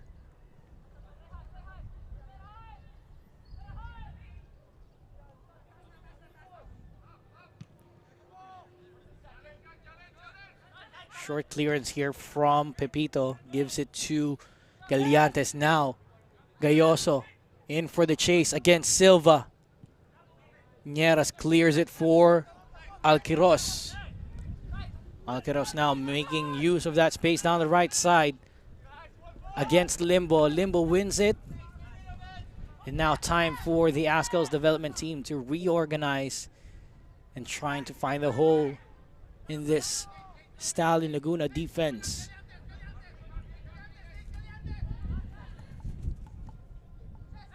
Reyes now on the ball. Having a hard time finding some teammates out there as well.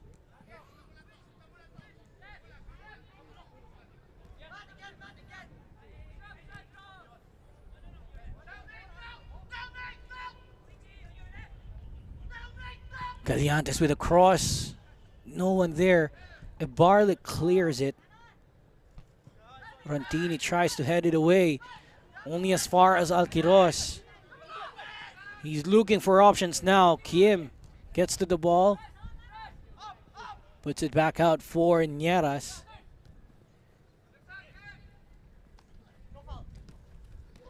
Great flick there. Too strong of a pass for C. But you could already sense that Stallion Laguna FC is getting organized in defense, making sure that whenever they have the ball, they make it work for them.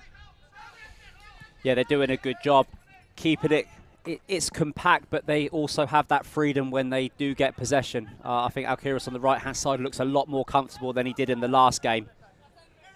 And ADT have really got to do their work. It was a little bit more open 5-6 minutes ago, but now we're kind of settled back into a tempo.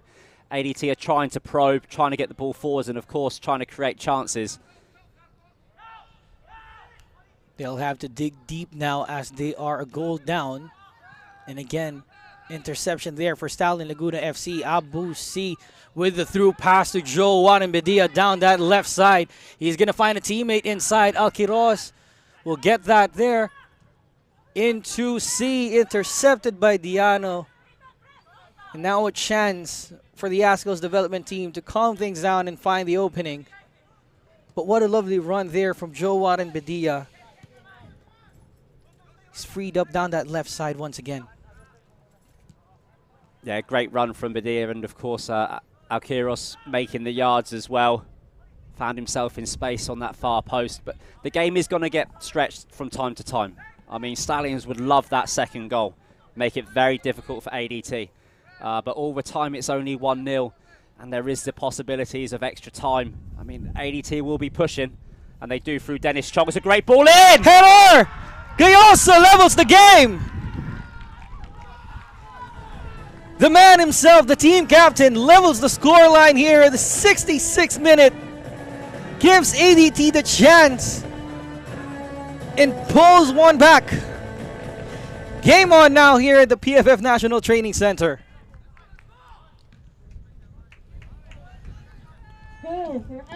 Great play there. Let's take a look. Dennis Chung found the space down the right side rather. Crosses it in to Gayoso. Pepito was just dumbfounded there, and what a great header from Gayoso. Again. Well, they're being smart between Sandro, Harvey, Gayoso, and Dennis Chong. They're being smart. They're looking for the areas in between the strong Stallions defenders, and they managed to combine in 2 of those areas, and that led to a goal. But that all come from Stallions were just on the attack. It was just a counter-attack. Alquiros on the far post. And now it's game on again. And now are ADT going to play momentum? Or are they going to slow it down again? I mean, this is what football was really about. Can Stallions answer? That's a great question now. ADT, Galliantes, everyone here in the ADT side working hard for that goal. Like what you said, they've freed up everyone. Chong was able to run. There he is again. Just a tad late for that touch. But with how things going right now for ADT, Dennis Chong is not getting that much of an attention, freeing him up to get that assist. Yeah, it's one of those things as well. I mean, Sandro was having a great game against Minjola, but a lot of smart and clever little runs from Dennis Chong, which were going unnoticed. And obviously ADT, when they can't go straight to Sandro, have that option of looking for Dennis and Dennis's little runs. So it worked for them. Whether or not they can keep the momentum going and push for that second goal, Stallions are very difficult to break down. And we know that Stallions can score on the counter-attack. So we're back to where we were at the start of this second half. But now there's only 20 minutes to go. And it's looking like a game of who has the better counter-attack style for them. As we have Dennis Chong again on the ball, spreading it out wide for Bias.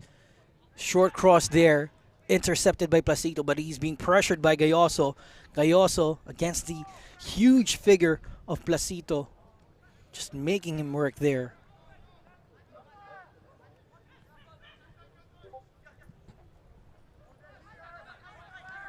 So ADT now pushing as many bodies up front. Strong pass from Custodio. Sends that out for a throw-in. And a chance for Stallion Laguna to make some changes.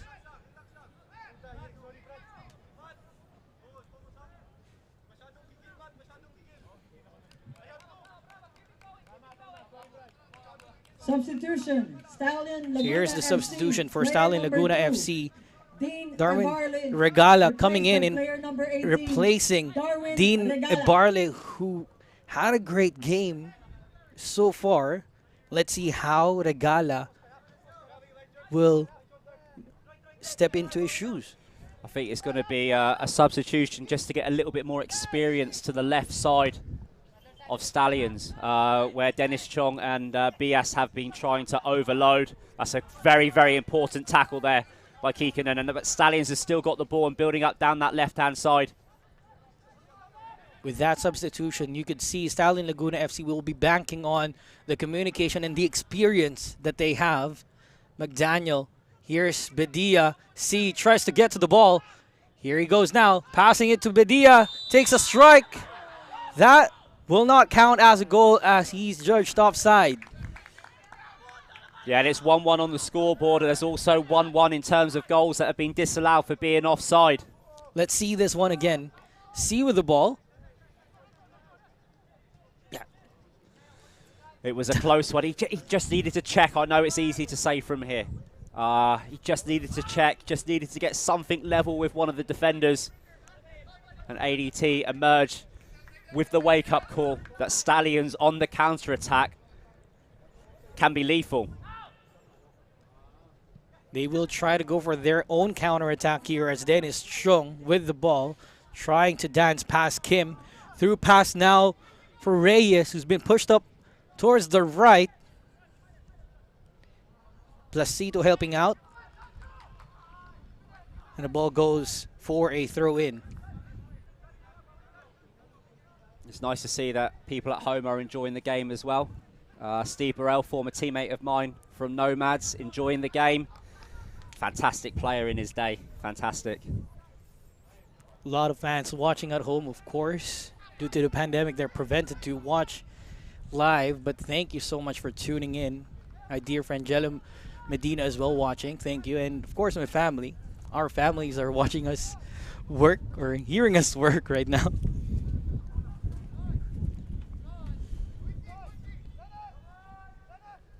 I don't really call it work when the game's this good. Honestly, I'm really enjoying this. I hope everyone else is enjoying it. And we know what's at stake. Stallions win this. They put themselves in contention for an AFC slot. Of course, that's if Kaya win. If Stallions win this and Kaya don't win, then it's automatic AFC. Ball into the box! Getting more lethal now. Azkals development team Mar Vincent Diano scored a header in their last game against Mendiola. Let's take a look at this one again. Kekkonen just feeds it to Diano just over the bar. But again, he scored in that last game against Mendiola with a header.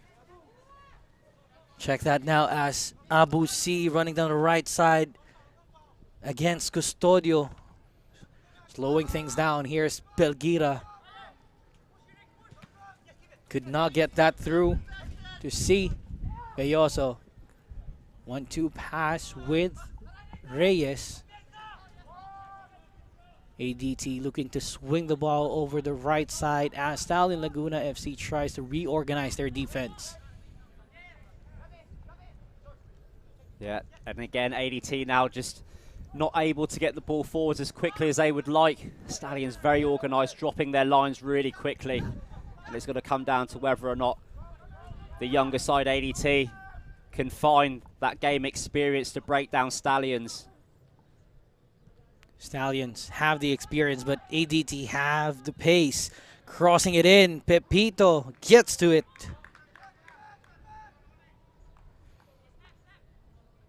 This game might go down the wire as the score is still level 74 minutes in. See against two players. Couldn't win it.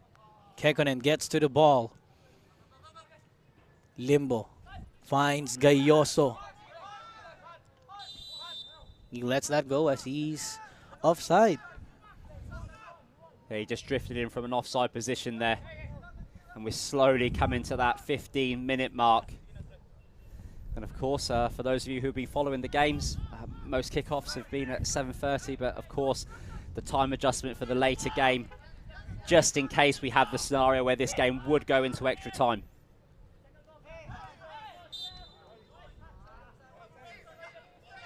It will be very interesting if this goes to extra time. Who has the freshest legs and the calmest of the nerves, especially when it goes down to the penalties. Yeah, and when you're talking about fresher legs, ADT yet to make a substitution in this game. So should it go into extra time, perhaps an advantage. But of course, the way that the players link up and the momentum is really, really important. With just 15 minutes remaining here in the second half, do you think this is the time that ADT could make those changes, or even Stallion Laguna could make the change of their own? Well, it's one of those things. Across the back, it's usually rare to make changes when the game is this close. You wouldn't want to upset the way that the defensive units are playing together. And ADT are still creating chances, so if they've got the legs, they can keep going. Speaking of chances, Gallantes tried to make the most out of it, but just couldn't convert it to a chance.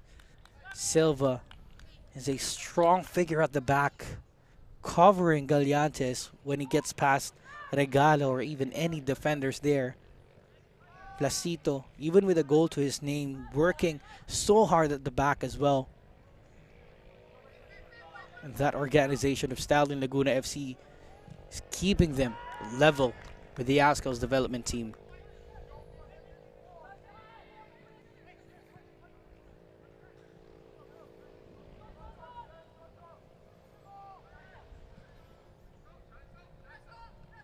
Throw-in went to waste for Stallion. Camerad clears. Placito heads it away. ADT wins the ball once again through pass for Gayoso.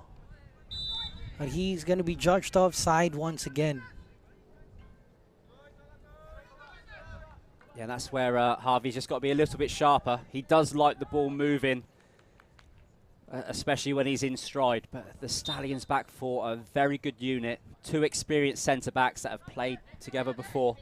And of course, they're able to step their lines. And of course, as long as the full-backs follow suit, they will catch players offside if they're not just, checking, being a little bit more aware of what's happening around them. ADT playing with the ball right now, but Stallion Laguna FC, a well-oiled, functioning machine, with those experiences that they have, as well as the communication they have in the back, they have in the midfield, they want to make sure to prevent another goal here for the ADT and make something out of it as well.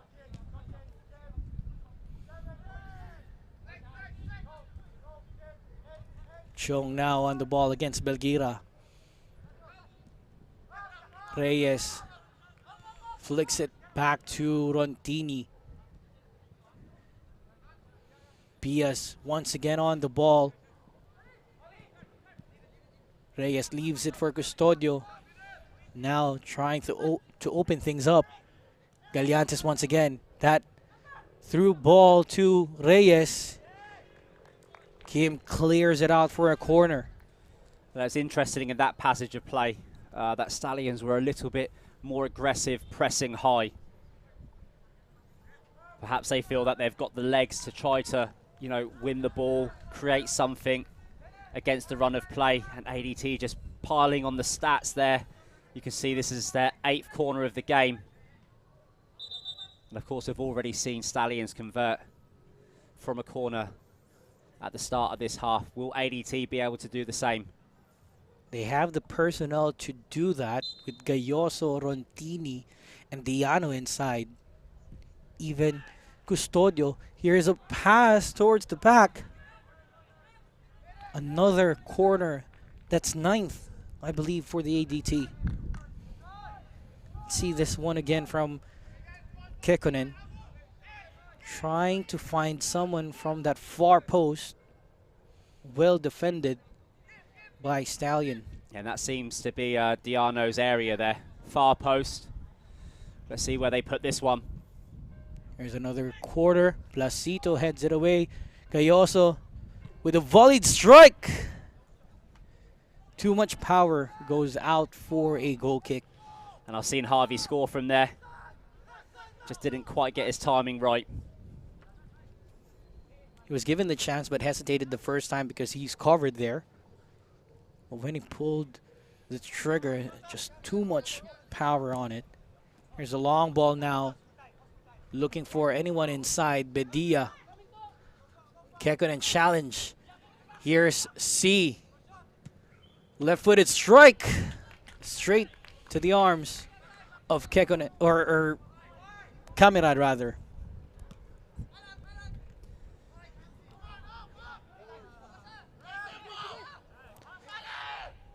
Regala being asked by his teammates to play it back. Silva tries to organize the play from the back as well. We're really in for a crazy 9 minutes here. See a through pass to Alquiros. Doesn't have the pace to get to it. He's just saying that's a little too deep for him to chase. Yeah, it's one of those things where, you know, Stallions for the first time have been able to put a few passes together, draw ADT in. But normally, when the run is so straight, he just wants a nice diagonal pass to run onto. If you're just chasing straight passes and you're running straight, the weight of the ball has got to be absolutely perfect. Quincy Camarado, of course, being challenged here in the second half. Might have conceded one goal, but was able to make amends for it with that save. And a lot more of attempts being prevented by Camarade from going into the back of the net. As we can see, Troy Limbo just receiving some treatment there. Just off the scenes, you can see Kim giving his information up to his front men, especially Abu C. He's really their outlet, and he enjoys being the outlet. We saw it in the last game against Cebu. He doesn't mind leading the line and putting the work in. What a great asset to have in your team. He's known as a lethal striker. He's known as a dangerous scorer as well. But right now, he's taking the command at the back and making sure that they control it as well. He's being the anchor for them right now. So ADT with the ball once again as we restart. Less than 6 minutes remaining, or rather 8 minutes remaining in the second half. Ball's going to go out for a goal kick. ADT have yet to make changes here in the second half. Sandro Reyes already played 83 minutes, but still looking fresh.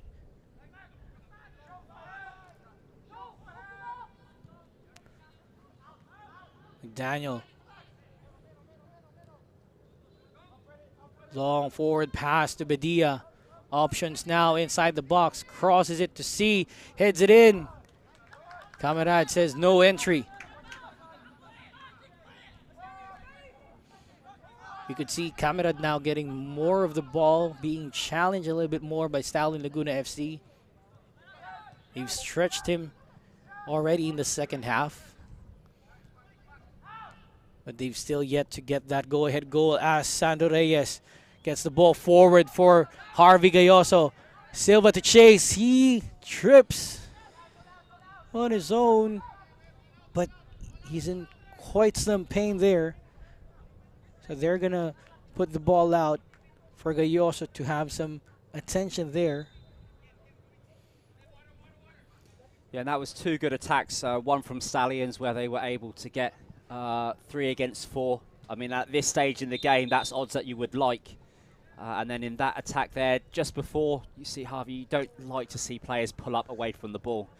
That's normally a tell sign that, you know, it could be something that's gone. It's non-impact. That's why you've got to be careful. But in that particular passage of play, Harvey was able just to check and accelerate and just perhaps just overstride him. As I said, you don't like to see players go down off the ball when it's non-impact. When it's impact, you know what you're dealing with. When it's off the ball like that, you know, you hope it's nothing too serious. Yeah, let's take a look at that again. He was running, and you could see he was on his way to the goal, but he might have felt something and went down. That's quite concerning. I'm not sure if Harvey's got a history of hamstring problems, but all I can say is for a player who, you know, is very reliant on his pace, hamstrings are, you know, always a trouble area. In fact, ADT's young winger Lance Ocampo as well, unable to feature in these games due to hamstring. So it looks as if Harvey Gayoso will be replaced. As Gayoso is being stretchered off the pitch, in comes Ivan Owano in his place. So a like-for-like replacement here for the ADT as Owano comes in.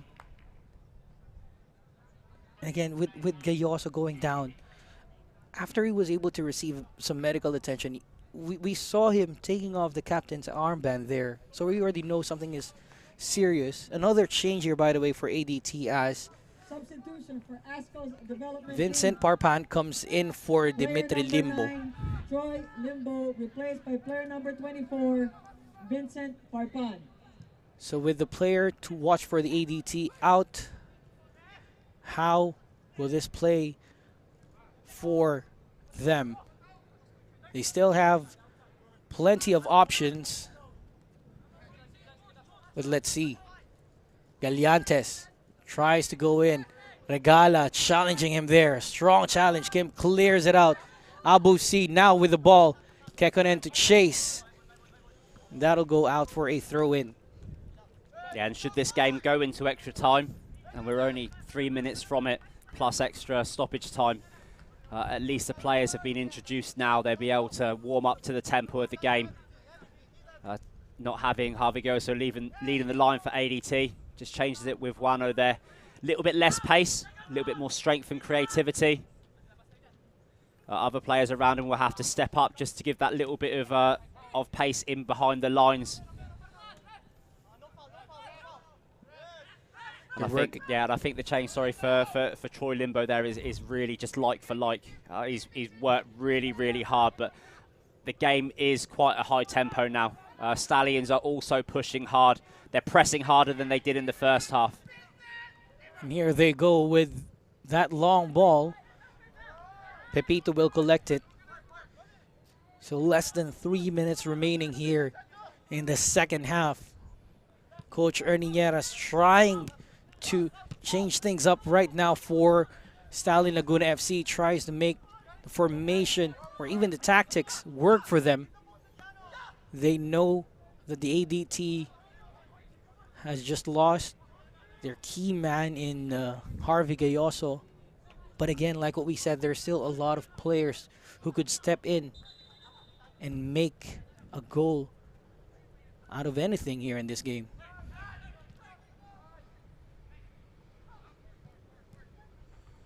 And you just saw there McDaniel pressing, and he's working hard still, and there's 2-3 players in that attacking line for Stallions that are really putting in a big shift in this last 15 minutes. Diano, he defended McDaniel well there. He knew he's going to be on the run, so he just covered the place where he's going to go in. But he's forced into conceding a throw-in deep into the ADT territory.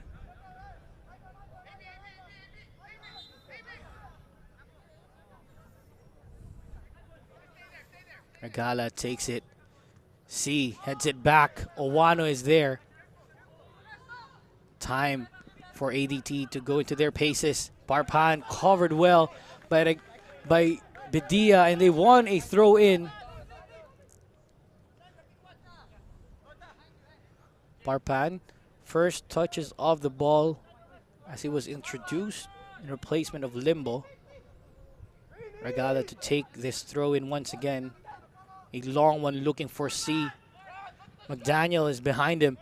Diano covering C well. A deflection, and it's out for a corner. Diano could not believe that call. Thought there was a deflection from Abu C, but the referee says otherwise and gives a corner for Stallion. Let's look at that again. Ooh. That was a close call. Might have been a late deflection there from Diano. 5 minutes. Probably a lot of touch as well from C. Now into stoppage time. 5 minutes to play for here in the second half. Restart of that corner here.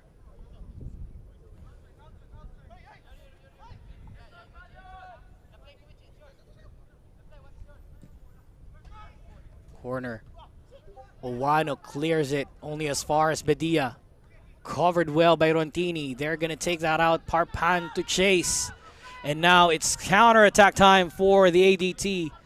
Thwarted by Regala as he sends that ball up front for Placito. ADT looking for offside on Abu C there. Diano. Abu tries to get to the ball. Covered well. Nervy moments inside the box. Cleared out by ADT, but the pressure is still on. Bedia with a cross. Gallantes with a header. Kim just sends that to C, and the ball will go out once again for a throw-in. Stallion Laguna now putting on the pressure on ADT as they're loading the box with a lot of players there. That tussle between Diano and C. Placito was able to win that ball. Nervy moments indeed here in the final minutes of the second half. Kim passing it forward to Regala. Tries to go for the cross. Miss hit there, and it goes out for a goal kick.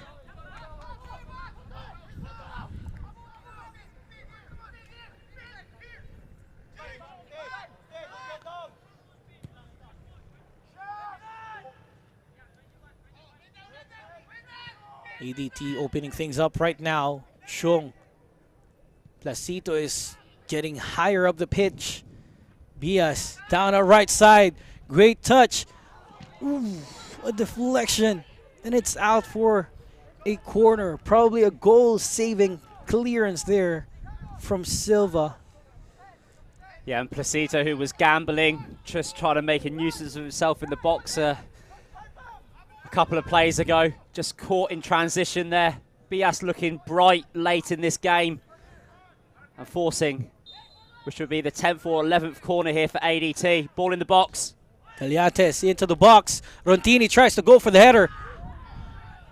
Sandro goes down. Owano still trying to get the ball. Parpan gives it to Kekkonen. He will try to make his own spaces down the left side. Here's Parpan once again against Belgira. Great dribble there. Cross into the box. Tries to head it away, Reyes. ADT still with the ball. Kekkonen sends it to the far post. Nothing there for Rentini.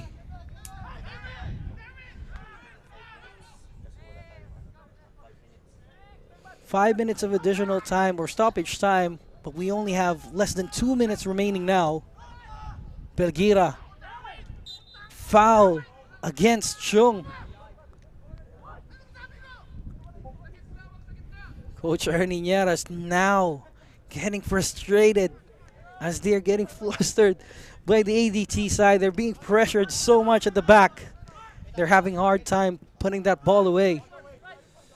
Yeah, we are a long way from the coaching staff, but you can hear Coach Ernie's passion coming out to our side of the pitch. And we've got less than a minute now of this fantastic just regulation time before we see, of course, extra time coming into play. This is a true cup semi-final. It's had its drama, it's had its goals, and everything, absolutely everything is being left out on this pitch here. Maybe one more attack for ADT. Stallions hard in the press. Here they go for the attack. Gallantes down the left side into the middle for Reyes. Placito is there, passes it on to Gallantes, leaves it. It went out for a goal kick. Yeah, had to leave it coming from an offside position. He knew. That could have been the last chance for ADT, and it is. End of regulation here. Stallion Laguna FC 1, Azkals Development Team 1, and we are in for a nervy extra time. Extra time consisting of 2 periods of 15 minutes each will be played. There you go, 15 minutes each half. 90 minutes plus 5 more minutes in the stoppage time couldn't settle the winner here. And we will go to the extra time. Look at this end-to-end action. Cayoso was really making the most out of the balls going into his way there. And here we have a look at that first goal with Placito just placing it down that right side. And it was Alquiros who fed him the ball. Yeah, it's a really good ball into the box. Stallions having 2 players over the corners. Interesting tactic. Just keeps the variation there, keeps defenders guessing. And Stallions did have several chances, most of them through the counter-attack, but later on were able to build as well and try to create their chances. And of course, ADT have a very well-worked goal there. Great work from Dennis Chong, just lifting it in with his left foot. And of course, the 5-goal hero from the last game, Harvey Goso, managing to convert. But ADT kept it bright until the end, but Stallions matching them stride for stride, and we find ourselves now in this position going into extra time. So we'll let the players take their break. Here at this end of regulation still. It's Stallion Laguna 1, Azkals Development Team 1. Coming up next, extra time.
90 minutes were not enough to settle the winner.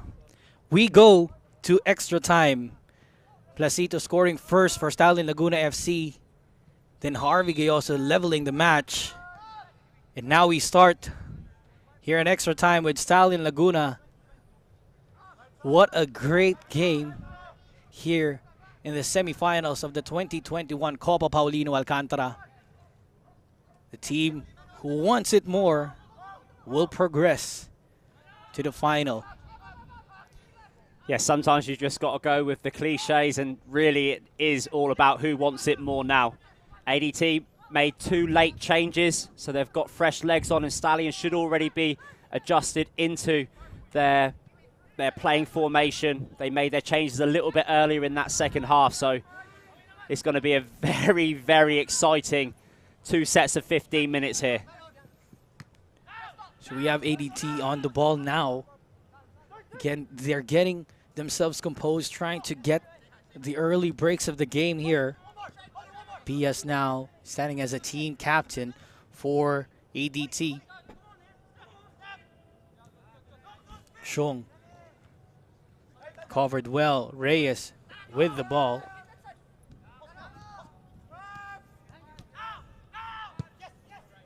No replacements yet into the extra time. Reyes gets to it, sends the ball wide, but he's now finding the spaces. He's now able to see where he's needed by the Azkals development team after that lovely run. Just couldn't convert to a goal. Let's see this one again. Yeah, he did the hard work against Minjola. He's built a reputation for a player that likes to look for those little through passes, those little slotted passes, and that just makes players drop off from him.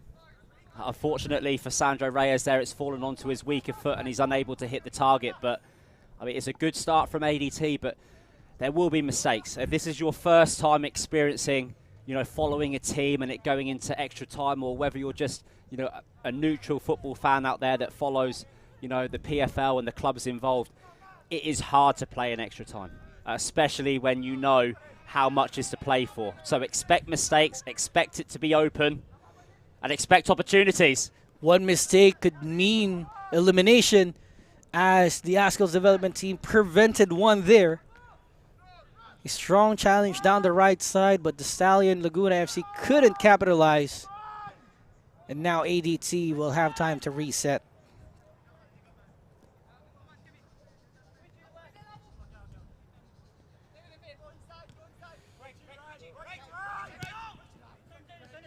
Xiong turns. Through pass. Parapan. Covered well by Silva. Gets the ball. Flicks it back to Xiong. The duo of Placito and Silva there, clearing the ball out.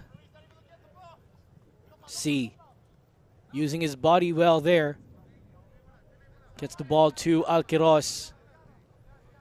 Now Stallion making it work for them. Kim down the right side for Alquiros. It's too early for him. Now Owano. Dancing past C. Taken down, and a foul against Stallion Laguna FC.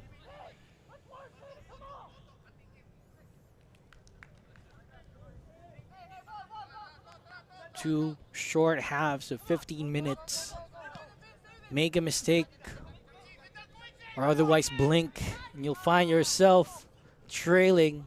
Not this time for Stallion, though, as a wayward pass from Diano.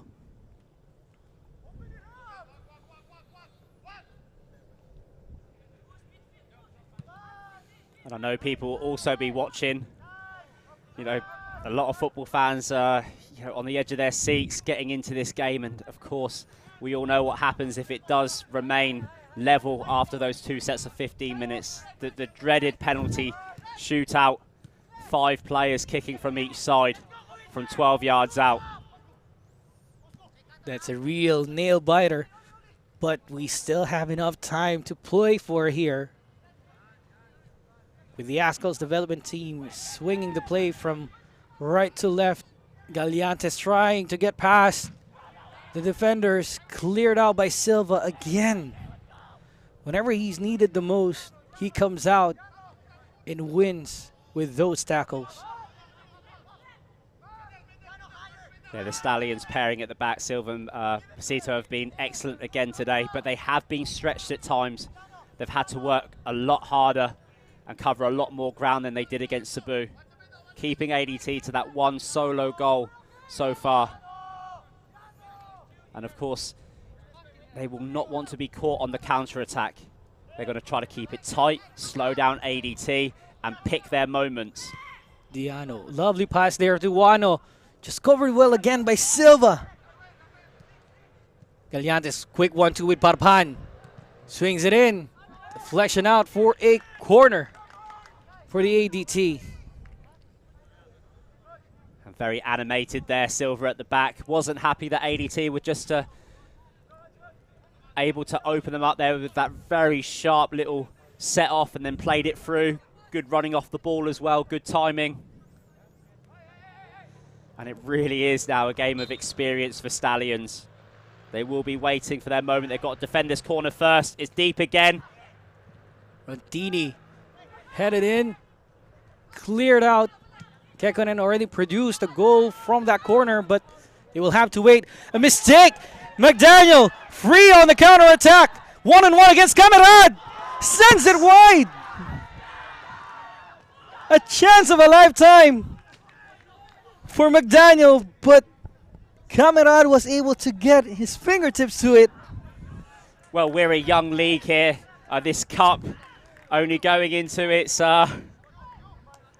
is it third year, I think? And wow, I think that is one of the best saves I think I've seen. Well, just consider that's a 1-on-1 against the goalkeeper in extra time. When you're McDaniel's there, you see the whole cup flashing towards you. AFC's on the line, and Camarad stands big, he gets down fast, and just tips it around the post. And he gets the applause of his teammates, and why not? That could have been a goal-saving, really a goal-saving effort there from Camarad. Corner now coming in for Stallion. Bedia, strike, blocked there by Parpan. C will muscle his way to the ball. Belgira, C spreads it out wide to the open man, Alquiros. Gets in, takes a strike, saved again by Quincy Camarad. Living up to this moment, Quincy Camarad with 2 vital saves for the Azkals development team. Well, when it's a big game, you need big game players, and that's exactly what they've found in their goalkeeper. Let's take a look at that again. Fingertip save from Quincy Camarad. And then here's another one for him. Alquiros cutting it inside. Stallion Laguna FC. Just punches it out. Number 22. Koichi Belgira replaced by player number 27, Carl Amisolo. Coach Ernie Nieras making adjustments here as Carl Amisola comes in for Koichi Belgira. Yes, played his football last year for Maharlika. Carl Amisola there. Experience. Played his football through the LaSalle system. Went on to coaching after, and we could find ourselves in a situation today where you could have coach against player, which would be very, very interesting considering just how much is up for stakes here. Gone straight into the middle of the park. He's fit, he's strong, looks in good shape to be fair, and let's see what he can bring to this Stallion side. I hope everyone at home still doing great, still tuning into this nail-biter of a game. Halfway point of the first half of the extra time, still 1-1, but a lot of chances coming in from both sides. Truly living up to this semifinal. Sandro Reyes flicks it forward for Diano. Diano now finds Owano, takes a strike. Judged offside by the assistant referee. Yeah, all you can do there when you're Diano is just try to count the touches, and you got to know when a player's going to take 1 touch and when a player's going to take 2 touch. And he's ran as if that through pass is going to come first time. Just needed just to delay his run. We spoke about it in the second half with Harvey Gioso. You've just got to check sometimes. You've got to little bit more understanding. That's the second goal for ADT that's been disallowed from a player just drifting offside. Players just a tad early for that pass. But my, oh my, what a game that we have here. Kim heads it out. Another goal kick or throw in for them.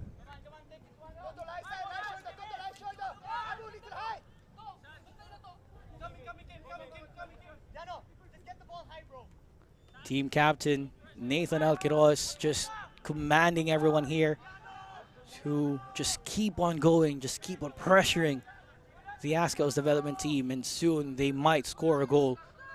But here's Sparpad. Great pressure there from the team captain. They win the ball. Amisola with the first touch of the game. Long pass now.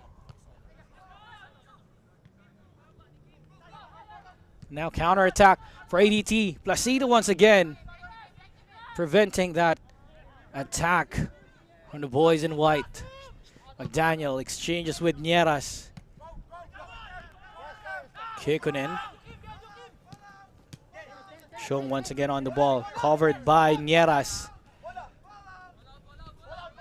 Owano now. They will ask to kick that ball out as a player in pink is being helped up by Matthew Custodio.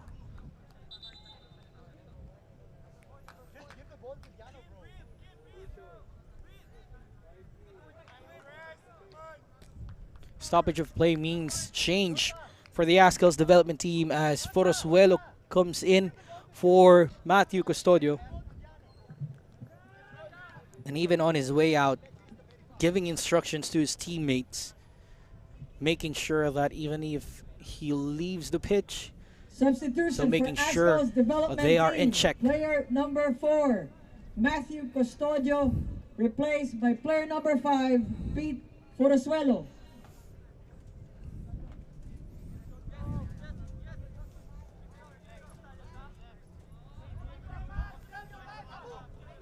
Padilla just feeling something a little bit there. Now he's being helped out. Pepito challenged as well. Now. So Padilla will go out now. And he'll be replaced. We'll wait for the confirmation of the substitution there as Placito just fair plays it back to ADT. So Bedia is replaced by Brian Ibanez. Player number 24, Joe Bedia, replaced by player number 55, Brian Ibanez. Diano. Reyes asking for it, gets the ball. Trying to dribble past McDaniel. Here's Bias now. Squeezes it in. Bias takes a strike. There is a deflection. Pepito will get to it.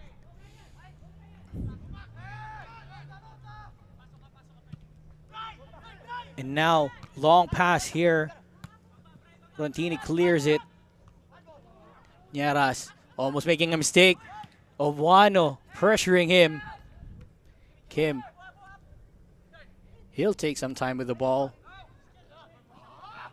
Looks up, no option there. Diano clears it out for a throw-in. Less than 2 minutes remaining here in the first half of extra time. Both teams going at it, but still staying level as the time or as the clock winds down to halftime. And of course, it's a quick turnaround as well between the first and second half. So there's hardly any time to adjust. It's basically 30 minutes of play. Speaking of adjustment, Amisolo tried to get onto the ball there, but corralled by 3 players in white shirt.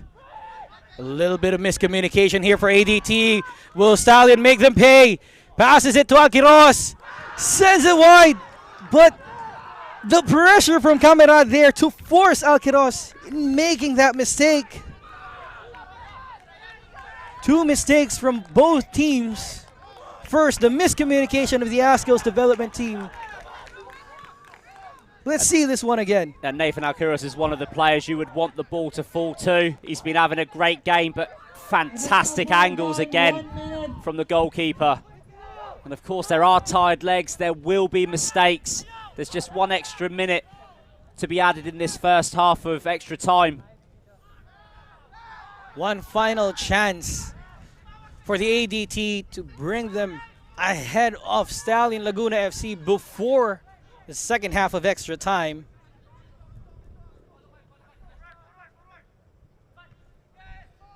Cleared out now by Stallion. Ibanez. He was the one who provided it for Alquiros earlier. He's pushed through the A-boards there. Here's Diano. Looks up. One last chance in the first half of extra time. Dennis Chung gets it to Owano. Flicks it. 3 players into it. Chung goes down. Play goes on. Silva ushers it out. Ball will not stay in play as we head into halftime of extra time. Game is still at 1-1. Tempers might be flaring here, but they have to calm things down as they still have 15 minutes remaining to either produce a goal or hold off until that dreaded penalty shootout.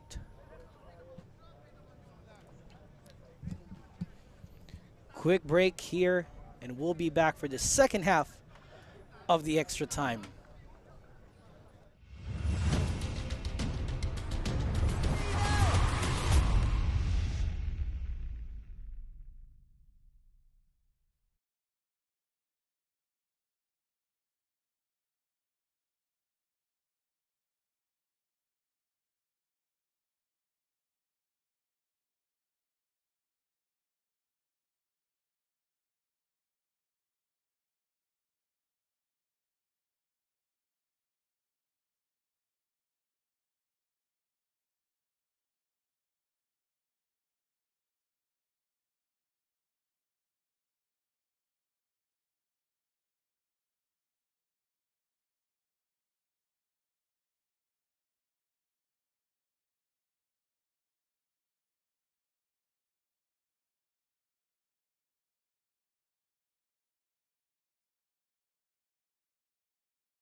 So now, 15 minutes remaining here, the extra time.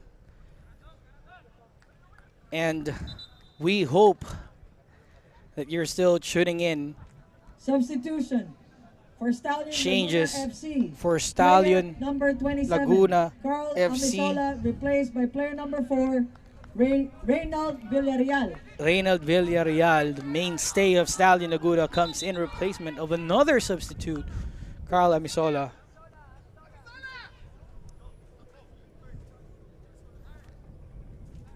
So Coach Ernie Nieras there put Amisola in for extra time and replaced him right away with Villarreal.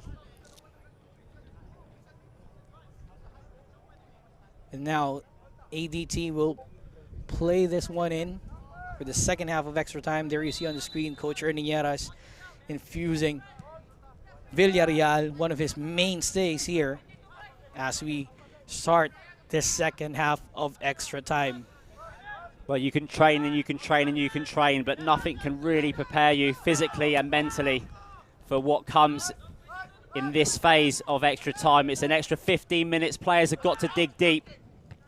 And of course, coaching staff have got to be looking at, number 1, minimalising mistakes. Number 2, creating chances when they can. That's a nice little push there. But of course, in the back of the minds of the coaches as well is going to be what happens if the deadlock is not broken after 15 minutes? Do they have 6, 7 players who are going to put their hand up when they ask who's taking a penalty? Sana okay pa kayo dyan sa mga bahay nyo. Sana okay pa yung mga blood pressure nyo. Dahil kami sobrang tindi na ng laban dito sa Carmona. Coach Ernie Lleras, gustong-gusto niya na manalo ng trophy this season. Kailangan magtrabaho ng mga players niya. Alquiros sends it out for a goal kick. Almost going against the run of play there is the team captain.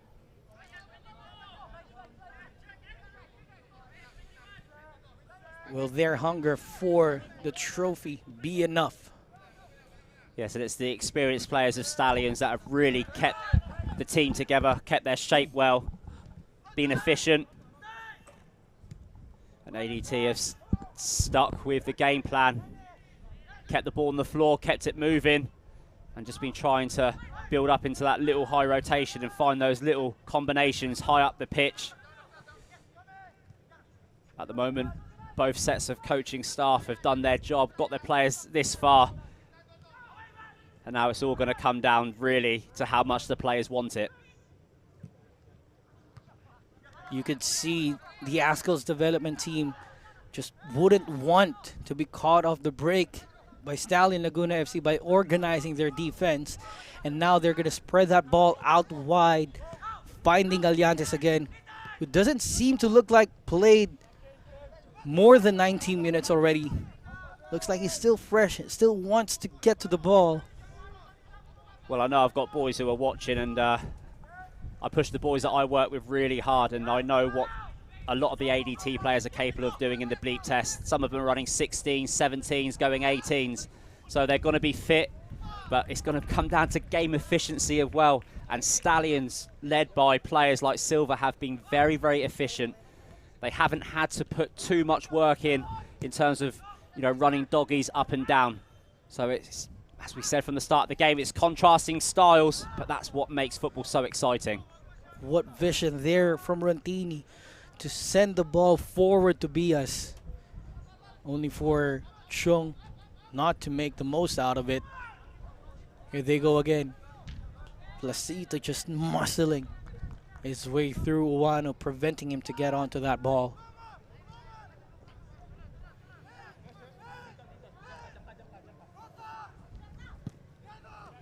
Here's the run.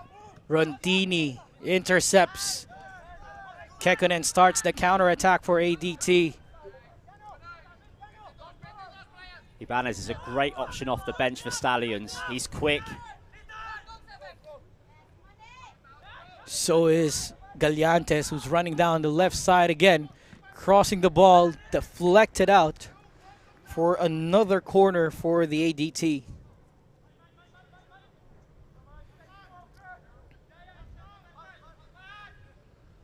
Gallantes still looking fresh, even after playing 109 minutes in this game. Still running down the left side, of course. He's expected to do that. But will be enough for them. Kekkonen to send one in. Header. Goal kick for Stallion Laguna FC. Players cramping there. It's Abu C who's down. Yeah, he looked a little tight earlier. Ibanez has just signaled for him to drop deep for the corner. Hopefully it's not one run too many for Abu C, because he was really lively for Stallions up front. And of course, I mean, he's their go-to man. He'd definitely be putting his hand up for a penalty as well. Let's see this corner again from Kekkonen. Send it in. That was just headed out by, I think that was Gallantes, and that's when C went down. Might have pulled the muscle there, or just the cramps probably.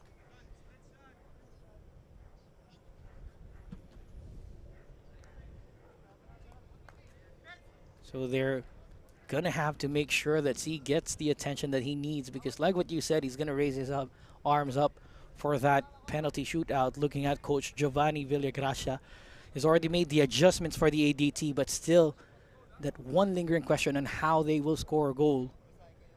Of course, this man, probably the man of the moment for the ADT. 2 epic saves for Quincy Camarad towards the end of that second half. Coach Ernie Nieras still thinking, paano ko bababalasahin tong game na to?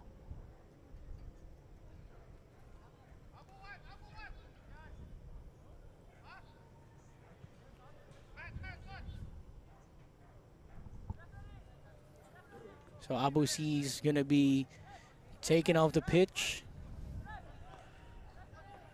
Coach Ernie Nieras and Stallion Laguna FC will be hoping that he could make it back into the game.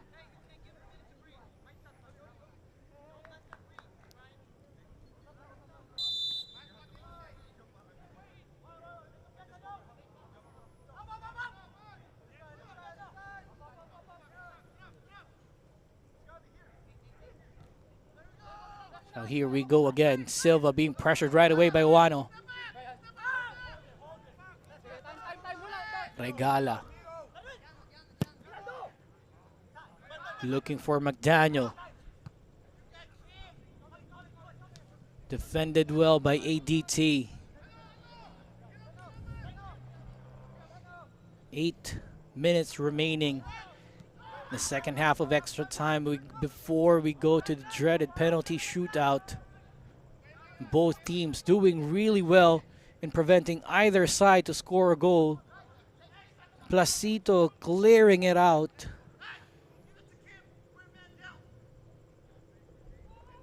And he's asking for help from his teammates. They're a man down like what he said. Just as he said that, Abu C rejoined the pitch. That's good news for Stallions.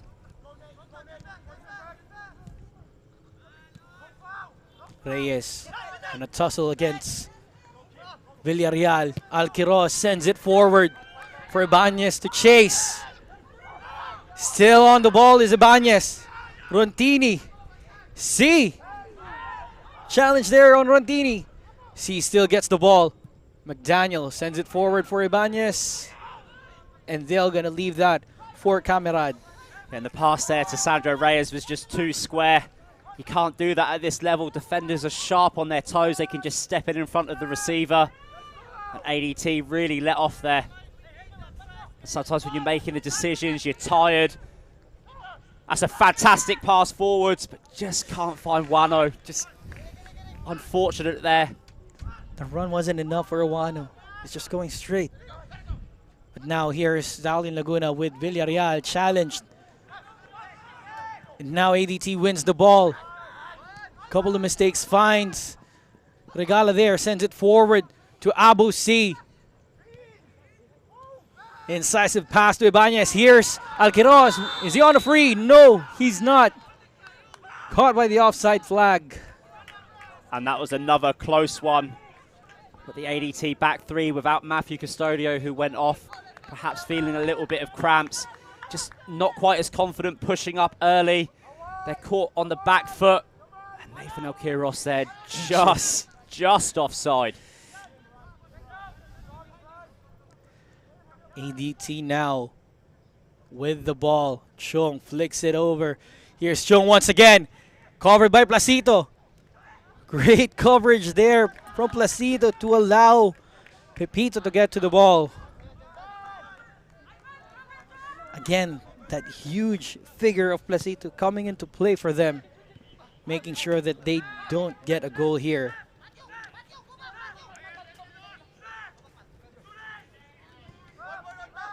Into the last 5 minutes we go. Miscommunication there. Here goes Stallion Laguna FC with Nathan Alquiros. Finding the options. Ibanez takes it back to Regala. Silva's asking for it. Great ball in for McDaniel to chase. But Camarad is alert to that.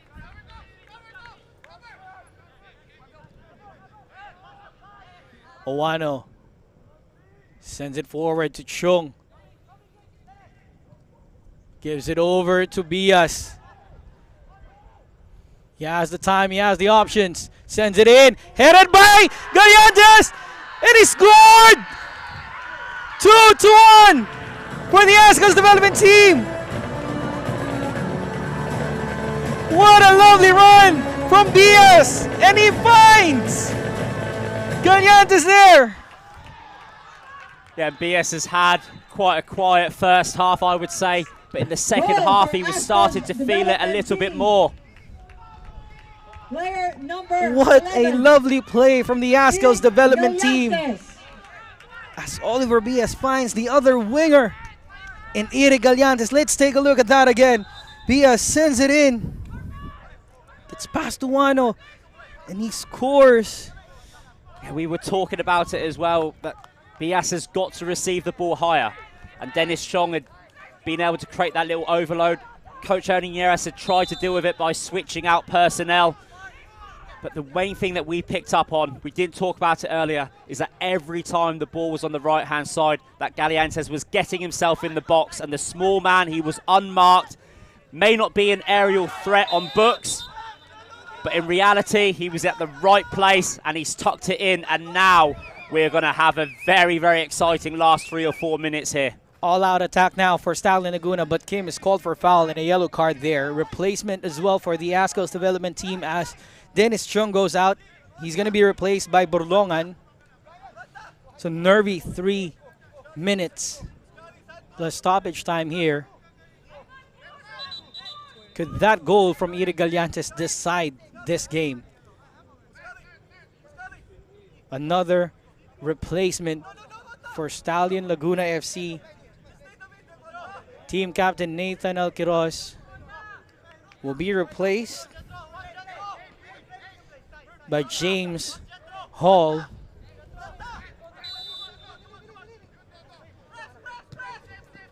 The Azkals development team will go for another attack. Eric Gallantes down the left side. Laguna FC. Could not get that Player through. number 6, Nate But they Alcaraz, win replaced a by corner. Player number 16, James ADT Hall. doesn't want to settle for that lone goal advantage. They want to double it. Well, I think what ADT have done is they've just put on an outlet in Jeffro Berlongan. So if they do have to put the ball forwards and just chase it in, they do have that option, the same way that Stallions made a similar change when they brought on Ibanez. It could go end to end. There won't be very many exchanges left in this half. There won't be very many chances. But this is the situation we find ourselves in. It's the very, very last couple of minutes of the second half of extra time in the Copa Alcantara semi-final.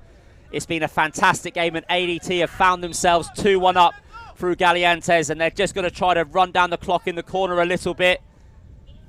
But you could sense that ADT really wants to double that advantage. They just want an insurance goal here to just make sure that they win. Ball goes out though. I think what ADT will try to do is try to keep the ball in the Stallions' half. Perhaps make a couple of personnel change. You can see now keeping 4 back instead of just the 3. And all the time that they have the ball, it's the best form of defending, is attacking. I know it's our second cliche tonight, but sometimes when it's football, it's football. And there's a minute left to play. A minute left. ADT with a throw in. Stallions trying to get that ball out. Asking for a handball there. Kekurin sends it wide for Reyes.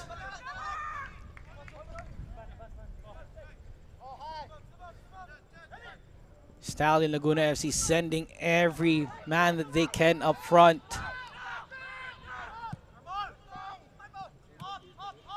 Abu C, covered by 2 players in white. Spreads it to the left for Ibanez. Additional playing time, 3 minutes. Of added time. And that is huge news for all the Stallions fans out there, all the Laguna-based fans as well. Got 3 minutes to try to get this game level. Everything to play for now for Stallion Laguna FC.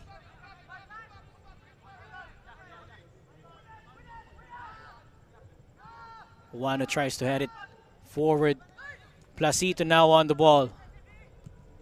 Ball forward, headed away. Stallion will still have the ball. Long forward pass, looking for Placito. Heads it to Silva. The center back's connecting here. Save by Camarad, and he will hold on to that dear ball.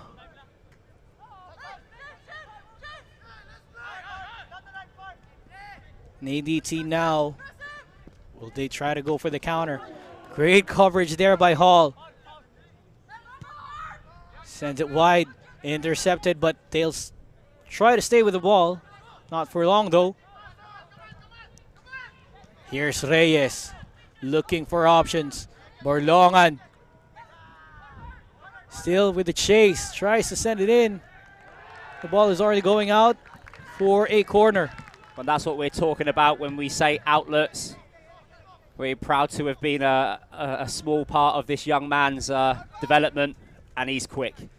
We've spoken about it before. That's exactly what ADT needed in this latter stage, was just that little outlet. So if it did break down, they could just turn Stallions around. There's still time. There's 3 minutes. If ADT slow this down, it doesn't matter. Stallions will still get at least one more opportunity. Stallions have left men up as well. Ball goes out, and Stallion will now have a chance. Probably one last chance there. They've already sent a lot of players up. The center back pairing of Stallion now up front for them, Silva and Placito. Kim clears. Frontini heads it away. Gallantes. Silva getting into the ball. Flicks it on. Goal kick for ADT.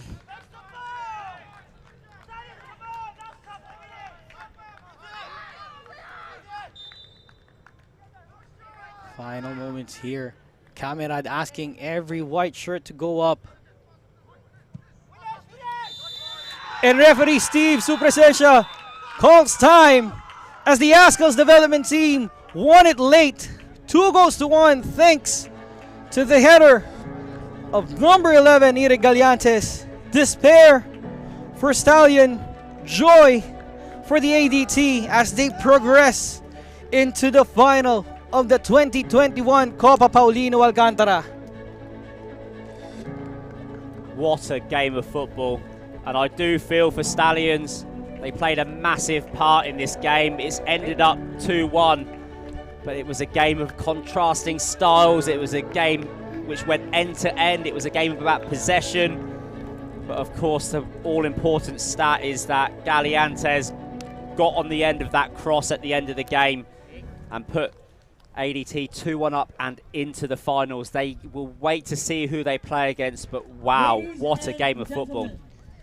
And here are the highlights again. The result after The opening goal scored by Stallion thanks to Abraham Placito. They thought that was enough. Azkals development team Great corner 2. place there by Alqueros to the head of Placito. And then the equalizer came from the team captain, Harvey Gayoso.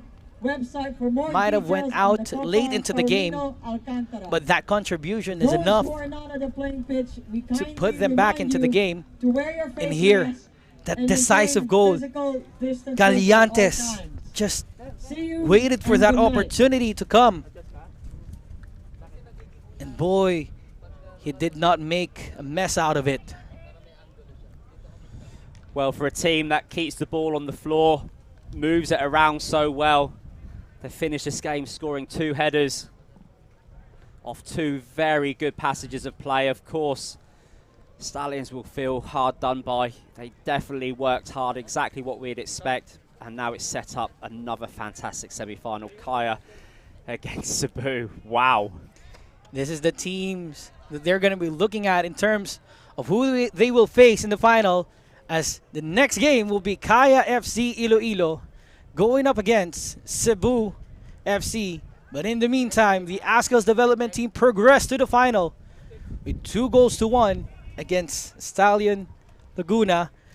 It is really an exciting game. It had everything. It had goals. It had pressure. But at the end, the Azkals development team won it. Thank you so much for watching. And see you later on.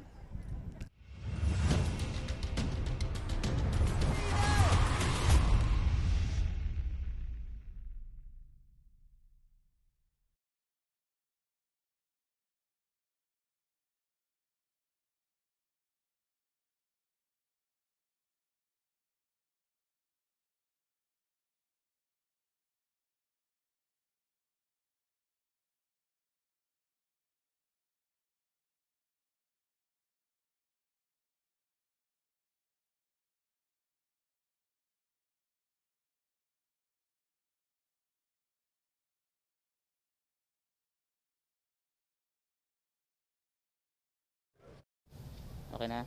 Proceed na. Coach. Dapat ka ng konti, Coach. Coach, a reaction on this match. A thrilling match that went into extra time. Unfortunately for Stallion Laguna, it wasn't the way for them. Your thoughts on this? Well, we had chances. It's not like the players didn't play hard. Finn had the chance, and then Nathan had the chance. So we just didn't capitalize on those opportunities, and we had some defensive lapses that we could have done a better job, obviously. But hey, I'm really proud of these boys. They played their heart out. They did everything they could. And congrats to ADT. But I'm happy with how my team played, and hopefully we can improve. For the league. Coach, during the start of the match, the players really showed their support for your captain. Yes. Yeah. How are you excited for him to come back? Well, he's our captain. It brings a lot of gusto to how we play. But right now, like I said, we miss him, and hopefully he'll be back. But right now, it's just we're disappointed. We put a lot of effort in trying to do what we wanted to do, and the chances were there. It's not like they weren't there. It was there, but Lady Luck was on our side tonight. Coach, even though it's a loss, there's a lot of positives, especially Abe. How are you excited for him to join again? Well, we're really excited, but we have to fix some problems. We saw some problems that we have to work on.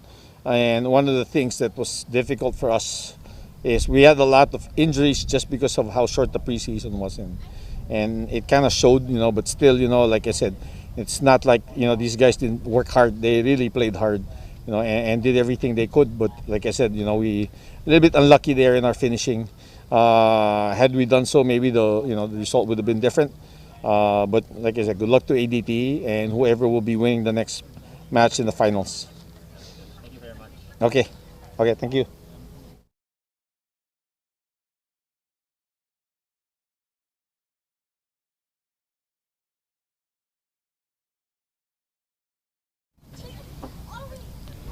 Giovanni, the first finals win for ADT, and against all odds, you won after extra time.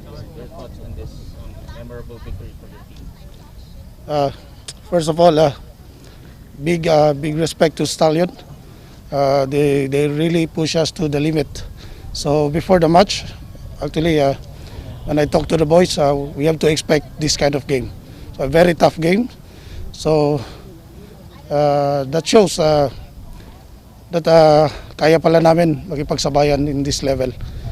So if you, although we dominated the possessions in first half, but we were not able to create some chances. So doon mo makikita yung defensive organization ng Stallion. Alam natin they've been preparing quite some time. So and then in the last part of the second half, so we are a bit lucky. Hindi na convert yung 1-1v1, and then there's another one counter attack. So But I'm very happy with the performance. Kasi nakikita mo at the young age yung ADT. So hindi nawawala yung disiplina throughout the game. So they're still fighting although we're behind 1-0. So it's a big learning for the team. Status ni Harvey Day also had a good first half setup and even second half midway pero had to go out due to the current injury. What's his status? When I asked him after the game, he has a hamstring. So we hope that I don't know if 3 days time na makarecover siya. So it depends on the situation. So we have to prepare. Wala yung key player namin. So nakikita naman namin na nag-step up naman yung pumapasok na players. So Outlook nyo heading to this final.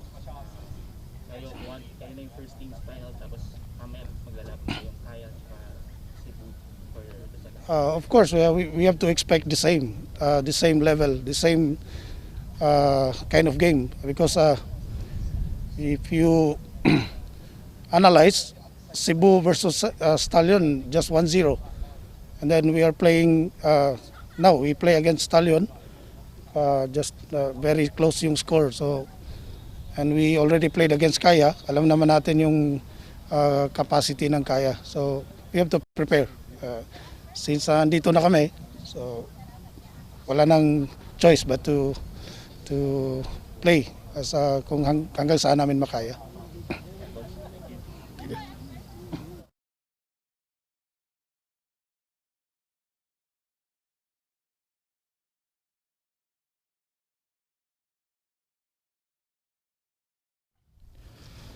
Oh, sakit ng puso ko. Eric, Azkals, winner. Yeah. How does this goal mean for you and the whole team? I mean, from 2019 when we got knocked out by Mendiola, it means a lot. Especially after that game, we fought really hard. And with also my performance wasn't the best. Gave them too many chances, but I just had to redeem myself towards the end. So, yeah, good. Really good.